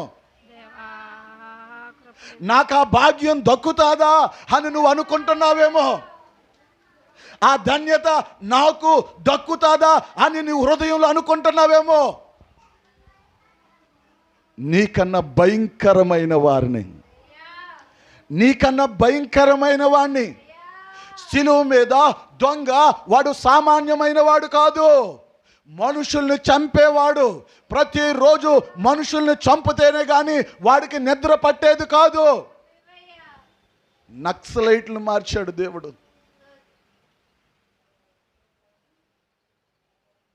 టెర్రరిస్టులను మార్చాడు దేవుడు, మనుషులను చంపే సౌలును మార్చి పౌలుగా మలిచి పవిత్రునిగా చేసి ఉన్నాడు దేవుడు.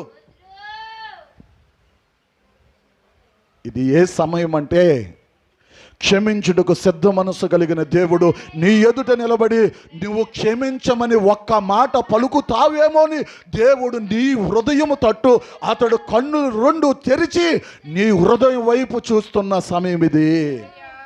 ఇంకెంతకాలం? శిలువ మీద ఉన్న దొంగకి సమయం లేదు, పాపమును బట్టి అతిశయించడానికి సమయం లేదు, పాపములో పొర్లాడడానికి సమయం లేదు, పాపమును బట్టి గర్వపడడానికి సమయం లేదు, పాపమును బట్టి అతడు అతిశయించడానికి సమయం లేదు. ఇంకొక కొన్ని క్షణాలలో అతను ప్రాణం పోయి నిత్య నరకానికి సంబంధించిన వాడిగా జాబితాలోనికి వెళ్ళక ముందే అతడు మనోనేత్రాలు వెలిగించబడ్డాయి, అతని హృదయం పొడవబడ్డాది, అతని హృదయం తెరవబడ్డాది. అయ్యా యేసయ్యా నన్ను క్షమించు, నన్ను క్షమించు, నన్ను క్షమించు, నన్ను క్షమించు, నన్ను క్షమించు. సిద్ధ మనస్సు కలిగిన, క్షమించుటకు సిద్ధ మనస్సు కలిగినవాడు, క్షమించుటకు సిద్ధ మనస్సు. నువ్వు ఎప్పుడైతే నన్ను క్షమించమన్నావో వెంటనే నిన్ను క్షమించేశాను. నేడు నువ్వు నాతో కూడా పరదైసులో ఉందువు, నేడు నువ్వు నాతో కూడా పరదైసులో ఉందువు. నా రాజ్యముతో వచ్చినప్పుడు నేను ఒక దినం నిన్ను జ్ఞాపకం చేసుకుంటాను. ధవల సింహాసనపు న్యాయ తీర్పు దగ్గర గొర్రెల గుంపులో నిన్ను జ్ఞాపకం చేసుకొని నిన్ను నిత్య జీవములోనికి, ఆరో పునరుద్ధాన వరుసలోనికి, నూతనమైన భూమిలోనికి నిన్ను నడిపిస్తాను. హల్లెలూయా, హల్లెలూయా, హల్లెలూయా. అందరు ఇలా చూడండి. ఇక్కడ 3 సిలువలు ఉన్నాయి. మధ్యలో ఉన్న సిలువ ఎవరంటే ప్రభు అయిన యేసు క్రీస్తు వారు. కుడివైపు ఒక సిలువ, ఎడమవైపు ఒక సిలువ. వీరిద్దరూ ఎవరంటే ఇద్దరు బందిపోటు దొంగలు. ఒక దొంగ అంటున్నాడు యేసు ప్రభుని, నాయన గొప్పవాడా, నాయన మహోన్నతుడా, వాళ్ళని రక్షించావు, వీళ్ళని రక్షించావు, వాళ్ళకి కళ్ళు ఇచ్చావు, వీళ్ళకి కాళ్ళు ఇచ్చావు, వాళ్ళకేమో మాటలు ఇచ్చావు, నిన్ను నువ్వు కాపాడుకొని నన్ను నువ్వు కాపాడు అని దేవుణ్ణి అపహాస్యం చేస్తున్నాడు కుడివైపున్న దొంగ. ఎడమవైపున్న దొంగ ఏం చేస్తున్నాడంటే క్షమించమని బ్రతిమలాడుకొనుచున్నాడు. ఇప్పుడు వీళ్ళిద్దరూ కూడా కల్వరి సిలువలో లేక ఆ గొల్గొతా కొండ మీద ఇద్దరు సిలువ వేయబడ్డారు. వీళ్ళిద్దరూ మరలా ఎప్పుడు వస్తారంటే అందరు ఇలా చూడండి. ధవల సింహాసనపు న్యాయ తీర్పు దగ్గర గొర్రెలు ఒకవైపు, మేకలు ఒకవైపు. ఈ గొర్రెల్లో ఒక గొర్రె ఎవరంటే ఎడమవైపు ఉన్న దొంగ మారు మనసు మాత్రమే పొందాడు. బాగా వినాలి, మారు మనసులో 7 అనుభవాలు నేర్చుకుంటున్నాం. ఒక అనుభవం ఏంటంటే పాపమును ఒప్పుకొని, పాపమును బట్టి పశ్చాత్తాపం పడి, ఇక నేను పాపము చెయ్యను ప్రభువా, నా పాపములను క్షమించమని ఎవరైతే అడుగుతారో వారు ఏంటంటే మారు మనసులో మొదటి అనుభవం కలిగిన వారు. ఇప్పుడు ఈ కుడివైపు ఉన్న దొంగ 6వ వరుసలో నూతన భూమిలోనికి వెళ్తాడు. ఇప్పుడు ఈ ఎడమవైపు ఉన్న ఈ యొక్క మేక, ఇందులో ఒక దొంగ ఏం చేస్తాడంటే ఇక్కడ నుండి 6వ అగ్నిగుండంలోనికి వెళ్తాడు. ఇప్పుడు చాలా శ్రద్ధగా వినండి. పాపాన్ని ఒప్పుకున్నాం, పాపాన్ని విడిచిపెట్టాం, పరలోక రాజ్యం వచ్చేసింది అనుకోండి. ఇప్పుడు మరి ఈ అనుభవం కలిగిన వ్యక్తి ఎక్కడికి వెళ్ళగలుగుతాడు? ఈ అనుభవం కలిగిన వ్యక్తి ఎక్కడికి వెళ్ళగలుగుతాడు? అర్థమైందండి? మొట్టమొదటి ఏం పూర్తి చేస్తాడు దేవుడు? సియోను కొండ. తర్వాత ఏం పూర్తి చేస్తాడు? నూతన యెరూషలేము. ఆ తర్వాత నూతన ఆకాశం, నూతనమైన భూమి. ఇప్పుడు మారు మనసు అన్నది దేనికి సంబంధించిందంటే నూతన భూమికి సంబంధించింది. ఇప్పుడు నూతన భూమి సంబంధమైన జీవితం చేస్తే దేవుడు ఒప్పుకోడు. దేవుడు బోధ ప్రారంభించిన తర్వాత గొప్ప రక్షణ ప్రారంభమైంది. ఇప్పుడు మారు మనసులో రెండో అనుభవం ఏంటంటే, బాగా వినండి, నీటి బాప్తీసం ద్వారా దేవుడు ఒక మనిషిని పరలోక సంబంధమైన ఆశీర్వాదాలతో నింపుతున్నాడు. ఇది ఏ కాలం అంటే నీళ్ళు సిద్ధంగా ఉన్నాయి, దైవ సేవకుడు సిద్ధంగా ఉన్నాడు. బాగా వినాలి. నీళ్ళు సిద్ధంగా ఉన్నాయి, దైవ సేవకుడు సిద్ధంగా ఉన్నాడు. ప్రతి మానవుడు దేవుడు తమ కొరకు సిద్ధపరిచిన పరలోక సంబంధమైన ఆశీర్వాదాలు పొందుకోవడానికి నీటి బాప్తిస్మమునకు ఆసక్తితో వచ్చే కాలం ఇది. దేవునికి స్తోత్రం. నీళ్లను సిద్ధపరిచాడంటే దేవునికి ఒక కారణం ఉంది. దైవ సేవకుని సిద్ధపరిచాడంటే దేవునికి ఒక కారణం ఉంది. నీటి బాప్తిసం ఒక వ్యక్తి పొందితే దేవుడు ఆశీర్వాదాలతో నింపడానికి దేవుడు కొన్ని ఆలోచనల చేత వాటిని నిర్మించి ఉంచాడు. దేవునికి స్తోత్రం. దేవునికి స్తోత్రం. దేవునికి స్తోత్రం. హల్లెలూయా, హల్లెలూయా. ఇప్పుడు నీటి బాప్తిసం పొందిన వాళ్ళు గలతీయులకు రాసిన పత్రిక 3వ అధ్యాయం 27వ వాక్యం. క్రీస్తులోనికి బాప్తిస్మము పొందిన మీరందరూ, క్రీస్తులోనికి బాప్తిసం పొందిన మీరందరూ క్రీస్తును ధరించుకొని ఉన్నారు. క్రీస్తును ధరించుకొని ఉన్నారు. ఇందులో యూదుడని యూదుడని గ్రీసు దేశస్థుడని లేదు, గ్రీసు దేశస్థుడని లేడు, దాసుడని స్వతంత్రుడని లేదు, స్వతంత్రుడని లేడు, పురుషుడని స్త్రీ అని లేదు. యేసు క్రీస్తునందు మీరందరూ అందరును ఏకముగా ఉన్నారు. చప్పట్లు కొట్టి దేవుని నామాన్ని మహిమపరుద్దాం.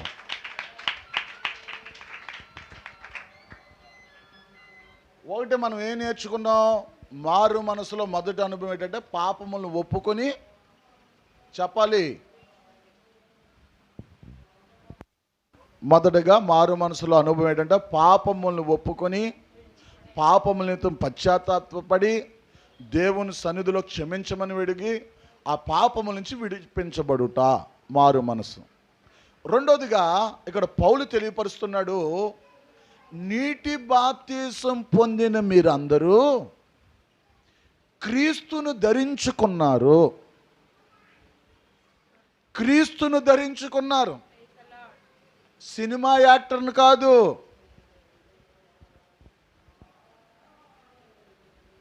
సినిమా యాక్టర్ను కాదు,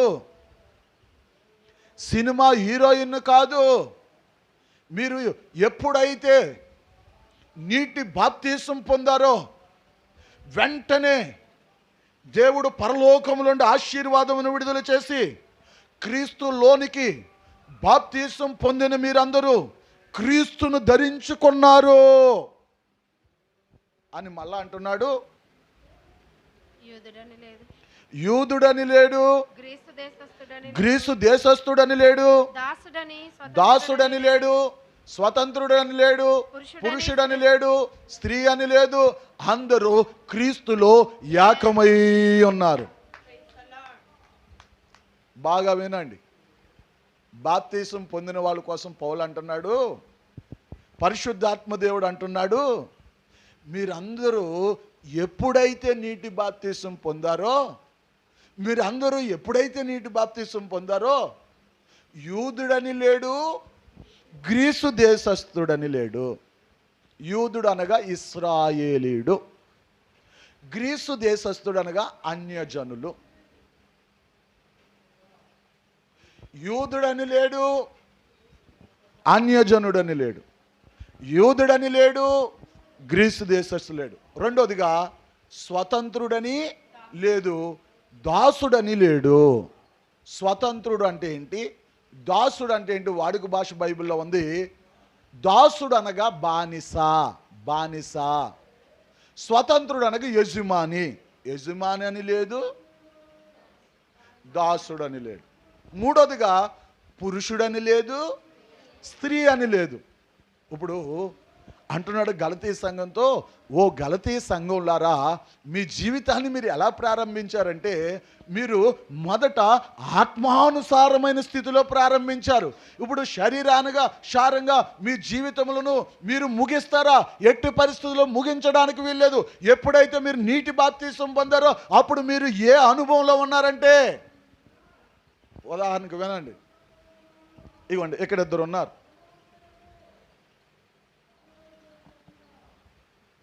అందరు ఎలా చూడండి, ఇద్దరు ఉన్నారు. ఇతడు ఎవరంటే యూదుడు, ఇతడు ఎవరంటే అన్యజనుడు. వీళ్ళిద్దరూ ఏం పొందారు? క్రీస్తులోనికి బాప్తీసం పొందారు. ఎప్పుడైతే బాప్తీసం పొందుతారో, ఇతడు యూదుడని లేడు, ఇతడు అన్యజనుడు లేడు, వీళ్ళిద్దరూ కూడా యేసుక్రీస్తులో ఒక్కటే అయి ఉన్నారు. ఈ కృపా కాలములో మనకి ఇవ్వబడిన భాగ్యం ఏంటంటే, ఒకప్పుడు అన్యజనులుగా ఉన్నవాళ్ళు, ఒకప్పుడు దేవుని ఎరగని వాళ్ళు, ఒకప్పుడు వాగ్దానం లేని వాళ్ళు, ఒకప్పుడు దేవుని యొక్క వాక్యమును ప్రకటించడానికి గొప్ప భాగ్యము లేని వాళ్ళు, ఇన్ని అనుభవాలలో వెనకబడిపోయిన మనల్ని నీటి బాప్తిసము ద్వారా యూదులతో సమానంగా చేశారు. ఇప్పుడు ఇరువురు యేసుక్రీస్తులో ఒక్కటే, ఒక్కటే, ఒక్కటే. రెండవదిగా దాసుడని లేడు, స్వతంత్రుడని లేడు. ఇతను ఎవరంటే యజమానుడు, యజమానుడు. ఇతను దాసి. యజమానుడు అనగా ఇక్కడ చాలా అనుభవాలు ఉన్నాయి. ఒక ఇంటిలో పనిచేసే ఒక పని మనిషి, పని చేయించుకునే యజమానుడు. ఈ పని మనిషి ఏం చేసిందంటే నీటి బాప్తిసం పొందింది. యజమానుడు ఏం చేశాడంటే నీటి బాప్తిసం పొందారు. ఈమెను పని మనిషిగా చూడడానికి వీలు లేదు, ఈమె ఇతను యజమానునిగా చూడడానికి వీల్లేదు. వీరిరువురు యేసుక్రీస్తులో సమానంగా ఉన్నారు. దానిని వాటర్ బాప్తిజం అంటారు. దేవునికి స్తోత్రం. మూడవదిగా ఇందులో ఇంకో అనుభవం ఏంటంటే, ఇతడు కలెక్టర్. ఎవరమ్మా ఇతను? ఇతనేమో కూలి పని చేసుకునేవాడు. ఇప్పుడు కలెక్టర్కి ఎక్కువ విలువ ఉంటుందా, కూలి పనివాడికి ఎక్కువ విలువ ఉంటుందా? విద్యు చెప్తుంది. మదన్ గారు, కలెక్టర్ గారికి ఎక్కువ విలువ ఉంటుందా, కూలి పనివాడికి ఎక్కువ విలువ ఉంటుందా? మదన్ గారు మిమ్మల్ని ఏం చెప్తున్నారండి? కలెక్టర్ గారికి ఎక్కువ విలువ ఉంటుంది. కానీ ఇక్కడ అంటున్నారు, ఒక వ్యక్తి కలెక్టర్ కావచ్చు, కూలి పనివాడు కావచ్చు, నీటి బాప్తిసం పొందినప్పుడు యేసుక్రీస్తు శరీరంలో వారు ఎలాగ అమర్చబడతారంటే, ఇద్దరికి ఒకటే విలువ, ఇద్దరికి ఒకటే ప్రాధాన్యత, ఇద్దరికి ఒకటే దేవుని ప్రేమ, ఇద్దరికి ఒకటే దేవుని యొక్క దైవికమైన ఆలోచనలు ఇవ్వబడతాయి. దేవుడు వారిని కలెక్టర్ గాను వారిని పని మనిషిగాను చూడడం. నీటి బాప్తీసానికి ఉన్న అనుభవం ఏంటంటే వీరిరువురు యేసుక్రీస్తులో ఒక్కటిగా ఉన్నారు. ఈ భూమి మీద మీరు ఎక్కడ చూసినా కలెక్టర్కే విలువ, కూలి పని వాడికి విలువ ఉండదు, కూలి పని వాడికి ఆధిక్యత ఉండదు, కూలి పని వాడికి కుర్చీ వేయరు. కలెక్టర్ గారు వచ్చారు కుర్చీ వేయండి, కలెక్టర్ గారు వచ్చారు దండాలు పెట్టండి, కలెక్టర్ గారు వచ్చారు దండలు తండి, కలెక్టర్ గారు వచ్చారు సాలువాలు తండి అంటారు. కానీ యేసుక్రీస్తు ఎలా చూస్తున్నాడంటే ఇద్దరును ఒకే ప్రేమతో, ఇద్దరిని ఒకే కోణంలో, ఇద్దరిని ఒకే ఆలోచనతో, ఇద్దరికి సమానమైన ప్రాధాన్యతను ఎవరిస్తున్నారంటే ప్రభు అయిన యేసుక్రీస్తు ఇస్తున్నాడు. దేవునికి స్తోత్రం. నీటి బాప్తీసం పొందిన ప్రతి ఒక్కరు కూడా కలెక్టర్ను ఒకలాగా చూసి కూలి పనులను ఒకలాగా చూడడానికి వీల్లేదు, డాక్టర్ను ఒకలాగా చూసి నర్సును ఒకలాగా చూడడానికి వీల్లేదు, లేకపోతే ముఖ్యమంత్రిని ఒకలాగా చూసి ఎమ్మెల్యేని ఒకలాగా చూడడానికి వీల్లేదు. నీటి బాప్తీసం పొందిన ప్రతి ఒక్కరు కూడా అందరికీ సమానమైన విలువ ఇవ్వాలి, అందరికి సమానంగా గౌరవించాలి, అందరికీ కూడా ఒకే మనసుతో చూడాలి. దానినే నీటి బాప్తీసం. ఓ గలతీలారా, మీరు మారు మనసు పొందండి. ఎందులో పొందాలంట? నీటి బాప్తీసం అయితే పొందారు, కానీ కలెక్టర్ గారు వచ్చినప్పుడు డబ్బాలు కొడుతున్నారు, కూలి పని వచ్చినప్పుడు ఏం చేస్తున్నారంటే అతన్ని చిన్న చూపు చూస్తున్నారు. మీరు నీటి బాప్తీసానికి తగిన జీవితం చేయడానికి ఇప్పుడే ఈ క్షణమందే మారు మనసు పొందండి. నీటి బాప్తీసం పొందకుండా ఒక వ్యక్తి నిత్య రక్షణను పొందుకోలేడు.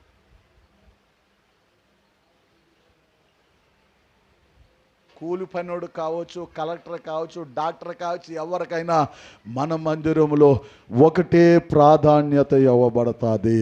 ఇది యేసుక్రీస్తు చూపిన మాదిరి. దేవునికి స్తోత్రం. మొదటి మారు మనసు ఎందులోని? పాపములను ఒప్పుకొని పాపములను విడిచిపెట్టి నూతనమైన జీవితానికి మారు మనసును పొందుకొనుట. రెండవదిగా నీటి బాప్తీసానికి తగిన జీవితం చేయకుండా ఏ అనుభవాలైతే మనల్ని అడ్డుకుంటుందో ఆ విషయాలలో మనం మారు మనసు పొందాలి. ఇక్కడ మూడో అనుభవం ఏంటంటే స్త్రీ అని లేడు, పురుషుడని లేరు.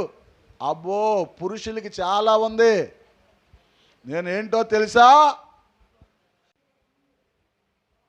నువ్వెవరవో తెలుసా? ఆడదానివి. పెత్తనం ఎక్కువైపోతుంది, మగవాళ్ళు పెత్తనం ఎక్కువైపోతుంది. ఆడవాళ్ళని అణగుదొక్కుతున్నారు, ఆడవాళ్ళని చులకనగా మాట్లాడుతున్నారు, ఆడవాళ్ళని ఇష్టానుసారంగా మాట్లాడుతున్నారు. ఒక వ్యక్తి ఎప్పుడైతే నీటి బాప్తిసం పొందుతారో ఆడైనా సరే మగ అయినా సరే వారిద్దరు కూడా ఆడని లేదు మగని లేదు, ఇద్దరు కూడా యేసుక్రీస్తులో ఏకమై ఉన్నారు. చప్పట్లు కొట్టి దేవుని నామాన్ని మహిమపడదాం. ఇక్కడ ఎంతమంది అయితే పురుషులు బాప్తీసం పొందారో, ఎంతమంది అయితే ఆడవాళ్ళు బాప్తీసం పొందారో, మీరు ఇరువురు కూడా యేసుక్రీస్తులో ఒక్కటే ఒక్కటే ఒక్కటే. ఏ రాజ్యములో కూడా ఒక్కటి కాదు. క్రీస్తు నిర్మించుచున్న రాజ్యానికి సంబంధించిన బిడ్డలు ఆడని లేదు, పురుషుడని లేదు, స్త్రీ అని లేదు, అందరూ ఒక్కటే. అదే వాటర్ బాప్తిజం, అదే వాటర్ బాప్తిజం.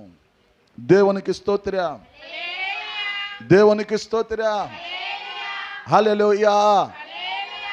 ఒకటి పాపముల విషయంలో మారు మనసు, రెండవదిగా నీటి బాప్తిసం విషయంలో మారు మనసు, మూడవదిగా ఎందులో మారు మనసు అంటే పరిశుద్ధాత్మ అభిషేకాన్ని పొందుకున్న మనము.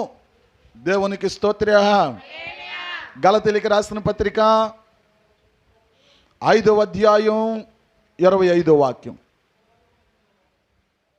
మనము ఆత్మను అనుసరించి జీవించు వారమైతమే ఆత్మను అనుసరించి క్రమముగా నడుచుకొందుము. హల్లెలూయా. వేద పాఠశాల. ఒకసారి ఈ పదం పలకండి, వేద పాఠశాల. క్రమం స్కూల్లో నేర్పించబడదు, క్రమం కాలేజీలో నేర్పించబడదు. క్రమం ఎక్కడ నేర్పించబడుతుందంటే పరిశుద్ధాత్మను పొందుకొని ఆ ఆత్మదేవుణ్ణి మనం వెంబడిస్తున్నప్పుడు ఆత్మదేవుడు ఏం నేర్పుతాడంటే క్రమాన్ని నేర్పుతాడు. మనం ఆత్మను అనుసరించి, ఇక్కడ అంటున్నాడు, ఏమంటున్నాడంటే మనము ఆత్మను అనుసరించి జీవించు వారమైతిమా. ఎలా జీవించాలంట? ఆత్మను అనుసరించి ఆగండి, ఎలా జీవించాలంట? అదుగో ఆ హీరోయిన్ ఆ బట్టలు వేసుకుంది, ఆ బట్టలు నాకు కావాలి. అదుగో ఆ హీరో తల వెంట్రుకలు ఎలాగున్నాయంటే మధ్యలో 2 కన్నాలు ఎట్టుకున్నాడు. స్టైల్ పెరిగిపోతుందండి. గడ్డం అంటే ఇలా గడ్డం, ఇదంతా తీసేస్తున్నారు. ఎలా చూడాలి అందరూ, ఇదంతా తీసేస్తున్నారు. గడ్డం ఎలా పెంచుతున్నారు, ఇదో స్టైలు. ఈ తల వెంట్రుకలు అక్కడక్కడ కన్నాలు. ఏట్రా ఎలా కన్నాలు పెట్టించుకున్నావు నాయనా? అదుగో ఆయన అనుసరిస్తున్నాను. అమ్మ ఏంటి నీ యొక్క డ్రెస్సు ఈ విధంగా ఉంది? అదుగో ఆమెను అనుసరిస్తున్నాను. మనం అనుసరించవలసింది పరిశుద్ధాత్మ దేవుణ్ణి. మనం అనుసరించవలసింది పరిశుద్ధాత్మ దేవుణ్ణి. ఎవరైతే పరిశుద్ధాత్మ దేవుణ్ణి అనుసరిస్తారో పరిశుద్ధాత్మ దేవుడు వారికి నేర్పించేది క్రమాన్ని నేర్పిస్తాడు. పరిశుద్ధాత్మ దేవుడు నేర్పించే క్రమము ద్వారా ప్రాణాత్మ శరీరములు పరిశుద్ధపరచబడతాయి. ప్రభు రాకడకు సిద్ధపరచబడతారు, గొప్ప రక్షణకు సిద్ధపరచబడతారు. ప్రభును ఎదుర్కోవడానికి పరిశుద్ధాత్మ దేవుని యొక్క నడిపింపు ద్వారా వచ్చిన క్రమము కలిగిన వాళ్ళు మాత్రమే ఎత్తబడతారు. పరిశుద్ధాత్మ దేవుడు అంటున్నాడు, మందిరమునకు పోవునప్పుడు నీ ప్రవర్తన ఎలాగుండాలో నన్ను వెంబడించి నేను చెప్తా. నన్ను వెంబడించి చెప్తా. నీ ప్రవర్తన జాగ్రత్త, నీ ప్రవర్తన జాగ్రత్త. ఇంటి వద్ద గొడవలాడుకొని, ఇంటి వద్ద గుద్దుకొని, ఇంటి వద్ద తిట్టుకొని, ఇంటి వద్ద రకరకాల యాసాలేసి నువ్వు దేవుని మందిరమునకు వెళ్తే అది క్రమం అవ్వదు. నీవు ఇంటిలో ఏ విధంగా ఉండాలంటే సమాధానకరంగా ఉండాలి. నువ్వు ఇంటిలో ఎలాగ ఉండాలంటే ఇతరులకు మాదిరి చూపించే విధంగా ఉండాలి. ఇప్పుడు నువ్వు ఎక్కడికి వెళ్తున్నావంటే దేవుని మందిరములోనికి వెళ్తున్నావు. అనేకులు నిన్ను చూస్తారు. అనేకులు చూసినప్పుడు నువ్వు ఇంటికాడ కలహాలాడుకొని, గొడవలాడుకొని, గుద్దుకొని, తిట్టుకొని, జుట్లిచ్చుకొని, బూతులు తిట్టుకొని వచ్చావని ఒక్కరు కూడా నీ కొరకు చెప్పడానికి వీలు లేదు. ఈమె ఎలాగొస్తుందంటే సమాధానము కలిగిన స్థితిలో వస్తుంది. ఆత్మను అనుసరిస్తే ఒక నడిపింపునిస్తాడు. క్రమము. దేవుని మందిరానికి వచ్చినప్పుడు ఎక్కడ పెడుతున్నావు నీ చెప్పులు? ఒక చెప్పు తూర్పు వైపు, ఒక చెప్పు పడమర వైపు. చాలా మందిరముల దగ్గరికి వాక్య పరిచర్య చేయడానికి ఆత్మదేవుడు నన్ను నడిపించినప్పుడు వారు చెప్పులు పెట్టిన క్రమాన్ని చూస్తే నేను పరిశుద్ధాత్మ దేవుణ్ణి ఎంతగానో స్తుతించాను. నేను పరిశుద్ధాత్మ దేవుణ్ణి ఎంతగానో గణపరిచాను. ఆత్మదేవా, ఈ బిడ్డలకు నువ్వు క్రమాన్ని నేర్పించావయ్యా, ఈ బిడ్డలకు నువ్వు క్రమాన్ని నేర్పించావయ్యా. నువ్వు మందిరము యొద్ద నీ చెప్పులు పెట్టే విధానమును బట్టి, ఏ క్రమమును బట్టి నువ్వు ఎదుగుతున్నావో, ఏ క్రమమును బట్టి నీ జీవితాన్ని కట్టుకుంటున్నావో, ఏ క్రమమును బట్టి నువ్వు ఉంటున్నావో సమస్తమును కూడా ఆత్మదేవుడు మాట్లాడుతూ ఉంటాడు. ఆయనకి తెలుసు సమస్తమును. ఒక క్రమం. చెప్పులు ఎక్కడ పెట్టాలో, ఏ విధంగా పెట్టాలో క్రమం. నిన్ను ఎవరు చూస్తున్నారంటే పరిశుద్ధాత్మ దేవుడు చూస్తున్నాడు. పరిశుద్ధాత్మ దేవుడు చూస్తున్నాడు. పరిశుద్ధాత్మ దేవుడు చూస్తూ ఉన్నాడు. హల్లెలూయా, హల్లెలూయా. క్రమము. దేవుని యొక్క వాక్యము విన్నప్పుడు దేవునిలో ఎవడు నా మాట విని వణుకుచుండునో వానిని నేను నాకు అనుదృష్టించుచున్నాను. మాట విని వణుకు, మాట విని జీవితాన్ని కట్టుకునే వణుకు, మాట విని లోబడే వణుకు, మాట విని అప్పగించుకునే వణుకు. ఇంకేం మాటలేంటాం? పౌలు వాక్యం చెప్తే ఒకడికి ఏసీ కింద ఉందంటే, ఏసీ బాగా నిద్రపోతున్నాడు, గొరకలెట్టి నిద్రపోతున్నాడు. అందరేమో దైవ వణుకుతో వాక్యం వింటుంటే వణుకుతూ ఉన్నాడు ఒకడు, ఇలా కునుకుతూ ఉన్నాడు ఒకడు. కిటికీ మీద కూర్చున్నాడంట అయ్యగారు. మళ్ళా నిద్రపోతే ఎక్కడ కూర్చున్నాడంట? కిటికీ దగ్గర. ఇది దేవుని సన్నిధి, ఒక క్రమం. క్రమం. దైవికమైన భయముతో వాక్యం వినే అనుభవం ఇది. వాక్యము ద్వారా మనం పరిపూర్ణతలోనికి నడిపించబడే అనుభవం.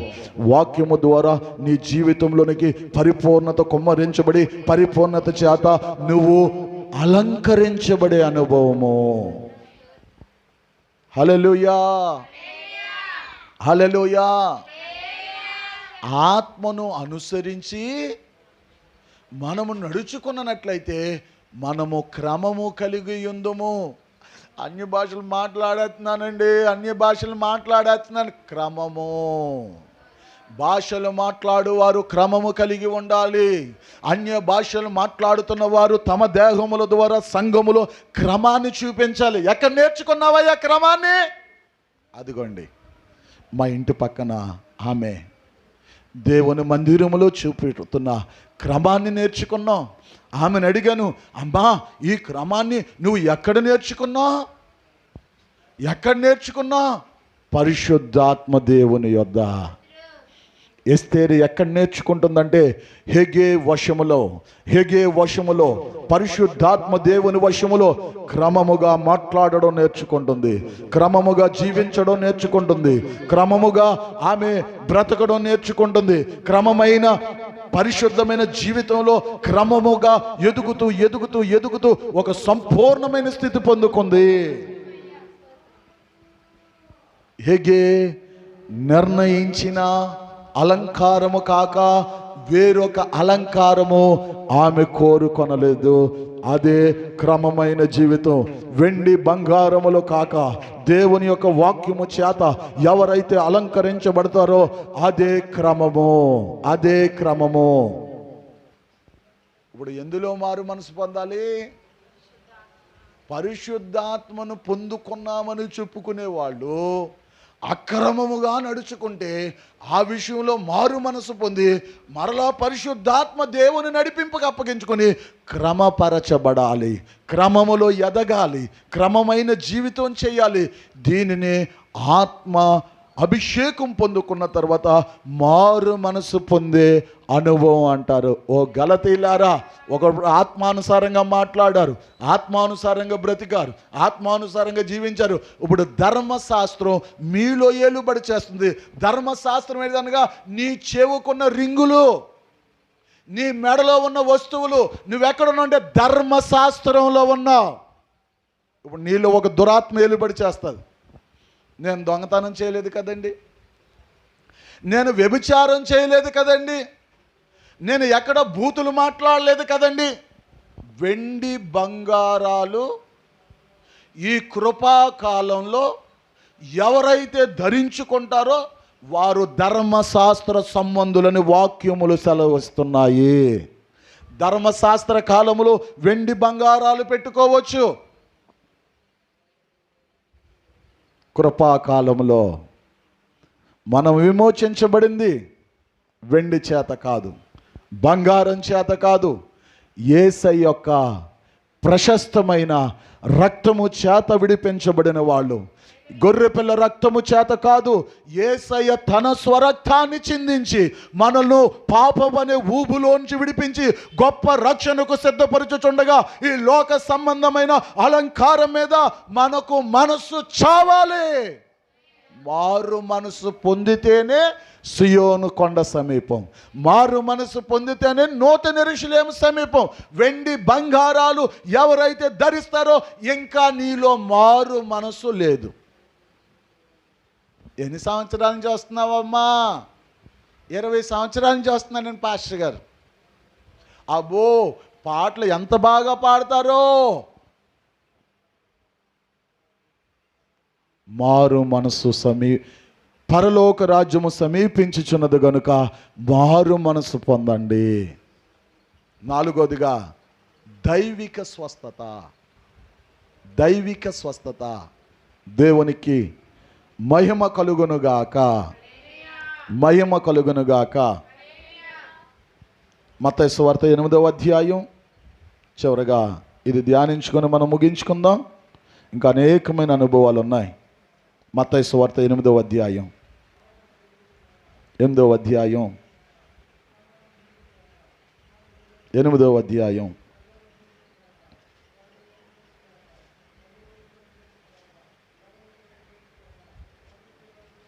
8 నుంచి చదవండి.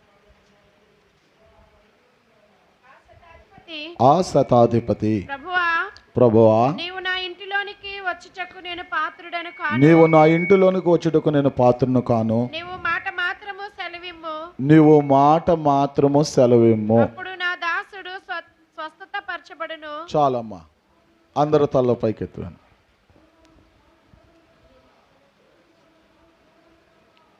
యేసు ప్రభువారు దగ్గరికి కొంతమంది సైనికులు వెళ్ళారు. వింటున్నారా?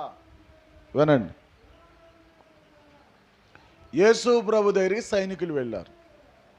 వెళ్ళన్నారు, అయ్యా, మా యొక్క శతాధిపతి ఇంట ఒక దాసుడు ఉన్నాడు. అతడు పక్షవాయువు కలిగిన వాడు. కాళ్ళు చేతులు పనిచేస్తలేదు, కాళ్ళు చేతులు పడిపోయినాయి. కాళ్ళు చేతులు పడిపోతే అతడు మంచం మీదే ఉంటున్నాడు, లేవలేకపోతున్నాడు, నడవలేకపోతున్నాడు, భోజనం కూడా చేయలేకపోతున్నాడు. నువ్వు అతన్ని స్వస్థపరచు ప్రభు అని వేడుకున్నారు. సరే పదండి, అతను ఎక్కడున్నాడో నాకు చూపించండి, నేను స్వస్థపరుస్తాను. యేసు ప్రభు వెనకాల శిష్యులు సైనికులు వెళ్తున్నారు. ఈ లోపల ఆ శతాధిపతి పరుగున వచ్చి, అయ్యా, నీవు నా ఇంటికి వచ్చేట్టుకు నేను ఏ పాటి వాణ్ణి? నీవు నా ఇంటికి వచ్చుటకు ఏ యోగ్యత నాకుందయ్యా? నీవు నా ఇంటికి వచ్చుటకు ఏ మంచి నాలో లేదయ్యా. నువ్వు అక్కడ ఉండి మాట మాత్రము సెలవిమ్ము, నా దాసుడు బాగుపడతాడు. వెంటనే యేసు ప్రభు ఆ మాట వినగానే ఆశ్చర్యపోయాడు. వెంటనే వెనుకున్న ఇశ్రాయేలు ప్రజలందరితో అంటున్నాడు, ఓ ఇశ్రాయేలు ప్రజలారా, మీలో ఎవరికైనాను ఎంత విశ్వాసం ఉండుట నేను ఎప్పుడు చూడలేదు.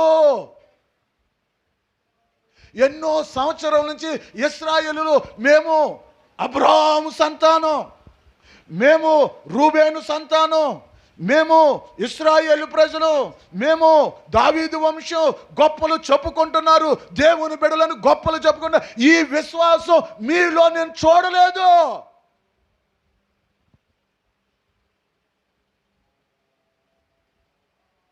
నువ్వు మాట సెలవిస్తే చాలు, నువ్వు మాట పలుకుతే చాలు. ఎవరైతే జీవము కలిగిన దేవుని మీద ఆధారపడి దైవిక స్వస్థతల కొరకు ఎదురు చూస్తూ ఉన్నారు. ఈ సమయమందు దేవుడు మీతో మాట్లాడుతున్నాడు. ప్రతి రోగము నుండి ఇప్పుడే నేను విడిపిస్తున్నాను. ఇప్పటి వరకు నిన్ను బలహీనపరిచిన రోగం, ఇప్పటి వరకు నిన్ను ఏడిపించిన రోగం, ఇప్పటి వరకు నిన్ను బాధకు గురి చేసిన రోగాన్ని ఇప్పుడే నీలో నుండి నేను తీసివేస్తున్నాను. నా నామం వల్ల నీకు స్వస్థత, నా వాక్కు వల్ల స్వస్థత, నా మాట వల్ల స్వస్థత. నేను ఇప్పుడు నీకు స్వస్థత కలుగునుగాక, ఆరోగ్యం కలుగునుగాక, శక్తి కలుగునుగాక, బలము కలుగునుగాక. హల్లెలూయా, హల్లెలూయా అంటున్నాడు. నువ్వు మాట సెలవి అయ్యా, నువ్వు మాట సెలవి అయ్యా. ఇంకా నేను ఎక్కడికి వెళ్ళను ప్రభువా, నీ మాట సెలవి ప్రభువా. ఆధారపడి వారు దేవునికి కావాలి. నేను ఎవరిని ఆశ్రయించను ప్రభువా, నీ మాట చేత నాకు స్వస్థతని ప్రభా అన్నవారు కావాలి. ఈ రాజమండ్రిలో నుండి దేవుని మాట ద్వారా స్వస్థత పొందుకున్న వారు లేపబడాలి. ఈ యొక్క కోట్లింగాల ప్రాంతములో నుండి దేవుని రక్తము ద్వారా స్వస్థత పొందుకున్న వాళ్ళు లేపబడాలి. ఈ పరిచర్యలో నుండి దేవుని గాయాల మీద ఆధారపడి దైవిక స్వస్థతను ప్రాణాత్మ శరీరాల్లో అనుభవించే ప్రజలు లేపబడాలి. దేవుడే ఆశ్చర్యపోవాలి. శతాధిపతిని చూసి ఇశ్రాయేలులో ఎవరికైనాను ఎంత విశ్వాసం ఉన్నట్లు నేను ఎప్పుడు చూడలేదు.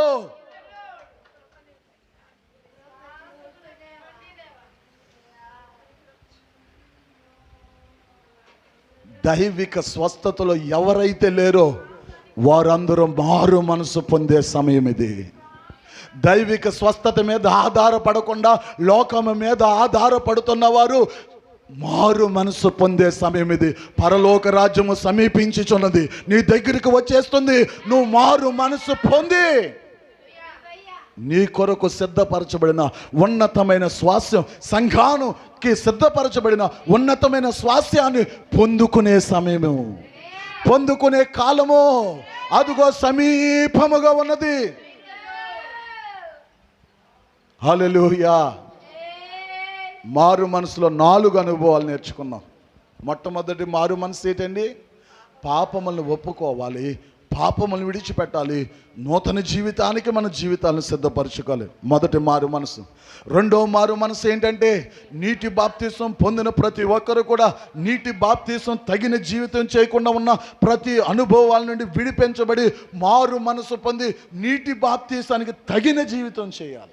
మూడో మారు మనసు ఏంటంటే పరిశుద్ధాత్మను పొందుకొని ఆత్మ నడిపింపును, ఆత్మ యొక్క ఆలోచనలు, ఆత్మ యొక్క జ్ఞానాన్ని పట్టించుకోకుండా నేను కూడా పరిశుద్ధాత్మతో నింపబడ్డానన్న ఆ చెడు మనసు నుండి విడిపించబడి మారు మనసు పొంది ఆత్మ నడిపింపులు, ఆత్మ ఆలోచనలతో, ఆత్మ జ్ఞానంతో నడిచే కాలం ఇది. నాలుగోదిగా దైవిక స్వస్థత కొరకు నిన్ను ప్రతిష్ఠించుటకు మారు మనసు పొందే కాలం. దేవుడు ఒక్క మాట సెలవిస్తే చాలు, ఒక్క మాట. కాళ్ళు చేతులన్నీ పడిపోయినాయి, కాళ్ళు చేతులన్నీ పడిపోయినాయి. మంచం మీదే దేవుడు అంటున్నాడు, స్వస్థత కలుగునుగాక, ఆరోగ్యం కలుగునుగాక, దిక్కుమను నువ్వు లేచుదువుగాక, చక్కగా నీ పనులు నువ్వు చేసుకున్నదుగాక, చక్కగా నువ్వు నడుచుదువుగాక. వెంటనే శతాధిపతి యొక్క దాసుడు దిక్కును లేచి సంపూర్ణమైన ఆరోగ్యమును పొందుకొని ఉన్నాడు. నా యేసయ్యను నేను ప్రకటించుచున్నాను, ఆయనకు అసాధ్యమైనది ఏదీ లేదు. ఆయనకి సమస్తమును సాధ్యము. ఏ వ్యాధి నుండి అయినా, ఏ బలహీనత నుండి అయినా, ఏ రోగము నుండి అయినా, ప్రపంచంలో ఇంకను వచ్చే ఏ రోగముల నుండి అయినా ఎవరినైనా విడిపించుటకు సామర్థ్యం కలిగిన వాడు యేసయ్య ఒక్కడే. ఆయన దగ్గర అసాధ్యము అన్న పదం లేదు. మారు మనసు అంటే అందరికి ఒక అనుభవమే తెలుసు, ఇంకా 3 అనుభవాలు ఉన్నాయి. ప్రత్యేక జీవితానికి సంబంధించిన అనుభవాల్లో మారు మనసు రావాలి. తండ్రి చిత్తము చేయుటకు అడ్డుపడుతున్న అనుభవాల నుండి విడుదల పొందడానికి మారు మనసు కావాలి. దేవుని కొరకు ఎదురు చూడకుండా అడ్డుకొనుచున్న అనుభవాల విషయంలో మారు మనసు కలిగి ఉంటేనే, 7 అనుభవాలలో మారు మనసు కలిగి ఉంటేనే అప్పుడు పరలోక రాజ్యం వస్తుంది. ఎప్పుడు వస్తుంది? యేసు ప్రభు ఏమంటున్నారు? పరలోక రాజ్యము సమీపించుచున్నది. ఇప్పుడు పరలోక రాజ్యం వచ్చేస్తుంది. యేసు ప్రభు మధ్యాకాశంలో ప్రత్యక్షమైన వెంటనే పరలోక రాజ్యము సమీపమైపోతుంది మానవునికి. మొట్టమొదటిగా సియోను కొండ, తర్వాత నూతన యెరూషలేము. మనల్ని దేవుడు ఎందుకు పిలిచాడంటే సియోను నూతన యెరూషలేమును పొందుకోవడానికి. దేవుడు మనతో ఎందుకు మాట్లాడుతున్నాడంటే సియోను నూతన యెరూషలేమును పొందుకోవడానికి. దేవుని రక్తం ఎందుకు ప్రోక్షించబడ్డదంటే సియోను నూతన యెరూషలేమును పొందుకోవడానికి. దేవుని అభిషేకం కొరకు ఎందుకు బోధించబడుతుందంటే సియోను నూతన యెరూషలేము పొందుకోవడానికి. ఇన్ని కారణాలను బట్టి ప్రతిరోజు కూడా మనము దేవుని స్తుతిస్తూ స్తుతిస్తూ స్తుతిస్తూ స్తుతిస్తూ స్తుతిస్తూ స్తుతిస్తూ స్తుతియాగం అర్పించాలి. అప్పుడు మనకు రక్షణ సమీపంగా ఉంటుంది. దేవుడు కనపరిచే రక్షణ, సంఘానికి సంబంధించిన రక్షణ, ఘనమైన రక్షణ, మహిమగలిగిన రక్షణ నిశ్చయముగా ఆ అనుభవాలకు దేవుడు మనల్ని నడిపించునుగాక. ఆమేన్, ఆమేన్. ఈ మాటలు దేవుడు మన వినికిడిలో దీవించి ఆశీర్వదించునుగాక. ఆమేన్. ముగింపు ప్రార్థన. కనికరం కలిగిన మా తండ్రి,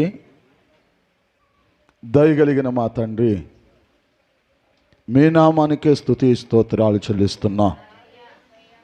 మహిమగలిగిన మీ నామములో ఆది అందే ఘనమైన రక్షణను నువ్వు సిద్ధపరిచిన దేవుడు దేవా, మీకే మహిమ చెల్లిస్తున్నాం. ఆ మహిమగలిగిన రక్షణను, ఆ ఘనమైన రక్షణ మేము ఎరుగుట కొరకై మమ్మల్ని కృపాకాలంలో మీరు నిలిపినందుకు స్తోత్రాలు. రాజా, రక్షణలో అనేకమైన వరుసలు ఉన్నాయని మాట్లాడావు ప్రభా. అన్నింటిలో కల్లా ప్రాముఖ్యంగా మహిమగలిగిన సంఘానికి మీరు సిద్ధపరిచిన రక్షణ ఘనమైన రక్షణని, మహిమగలిగిన రక్షణని, మహిమగలిగిన ఉన్నతమైన ఆశీర్వాదమని మీరు మాట్లాడినందుకు స్తోత్రాలు. నిశ్చయముగా అయ్యా, మీరు మాట్లాడిన ప్రతి అనుభవాలలో బిడలను మీరు కట్టుచున్నందుకు స్తోత్రాలు. ప్రతి అనుభవంలో బిడలను మీరు స్థిరపరిచినందుకు స్తోత్రాలు. సంపూర్ణమైన మారు మనస్సు కలిగి ప్రాణములోను, శరీరములోను, ఆత్మలోను సంపూర్ణమైన పరిశుద్ధత కలిగి మిమ్మల్ని ఎదుర్కొని వారుగా బిడలను మీరు చేయుచున్నందుకు స్తోత్రాలు. ఆ అనుభవానికి మీరు కట్టుచున్నందుకు స్తోత్రాలు. నిశ్చయంగా మీరు స్థిరపరచుచున్నందుకు స్తోత్రాలు దేవా. వచ్చిన బిడలను మీ సన్నిధిలో పాలు పంపులు పొందిన బిడలను, వాక్యమైన బిడలను జ్ఞాపకం చేసుకోమని బ్రతిమలాడుకొనిచున్నాం ప్రభా. సంపూర్ణమైన ఆరోగ్యములతో నింపండి ప్రభా. వారి కుటుంబాల్లో ఉన్న ప్రతి అవసరములను, మీ నామ ఘనతకైన అవసరములను మీరు తీర్చమని వేడుకొనిచున్నాం ప్రభా. మరలా మరో పర్యాయం మీ నామంలో ఆనందించడానికి, మీ స్వరం వినడానికి, మా జీవితంలో కట్టుకోవడానికి కృప దయచేయండి దేవా. ప్రభా, మిగిలిన దినం కూడా అయ్యా, మిగిలిన కాలం అంతా కూడా రాసే రాకడ పర్యాంతం వరకు కూడా కాచి కాపాడి భద్రపరచమని వేడుకొనిచున్నాం ప్రభా. అయా, ఈ సమయం అందు మాతో మాట్లాడినందుకు మీకే స్తుతియు ఘనతయు మహిమయు ప్రభావం చెల్లించుకుంటూ యేసు నామంలో అడిగి వేడుకొనిచున్నాం పరమ తండ్రి. ఆమేన్, ఆమేన్. మన ప్రభు అయిన యేసు క్రీస్తు యొక్క కృపయు, తండ్రి యొక్క ప్రేమయు, పరిశుద్ధాత్మ యొక్క అన్యోన్యమైన సహవాసం ఈ భూమి మీద ఉన్న సకల పరిశుద్ధులకును ఈ కూడుకు హాజరైన ప్రతి బిడ్డకు తోడయుండి నిత్య రాజ్యమునకు సిద్ధపరచునుగాక. ఆమేన్, ఆమేన్, ఆమేన్. ఈ ఘనమైన సమయమును దేవుడు మనకు అనుగ్రహించి, ఈ ఘనమైన సమయంలో మనల్ని దర్శించి సియోను నూతన యెరూషలేము పట్టణముగా సిద్ధపరిచిన దేవునికి స్తోత్రించదము. స్తోత్రం, స్తోత్రం, స్తోత్రం, స్తోత్రం, స్తోత్రం, స్తోత్రం, స్తోత్రం, స్తోత్రం, స్తోత్రం. హల్లెలూయా.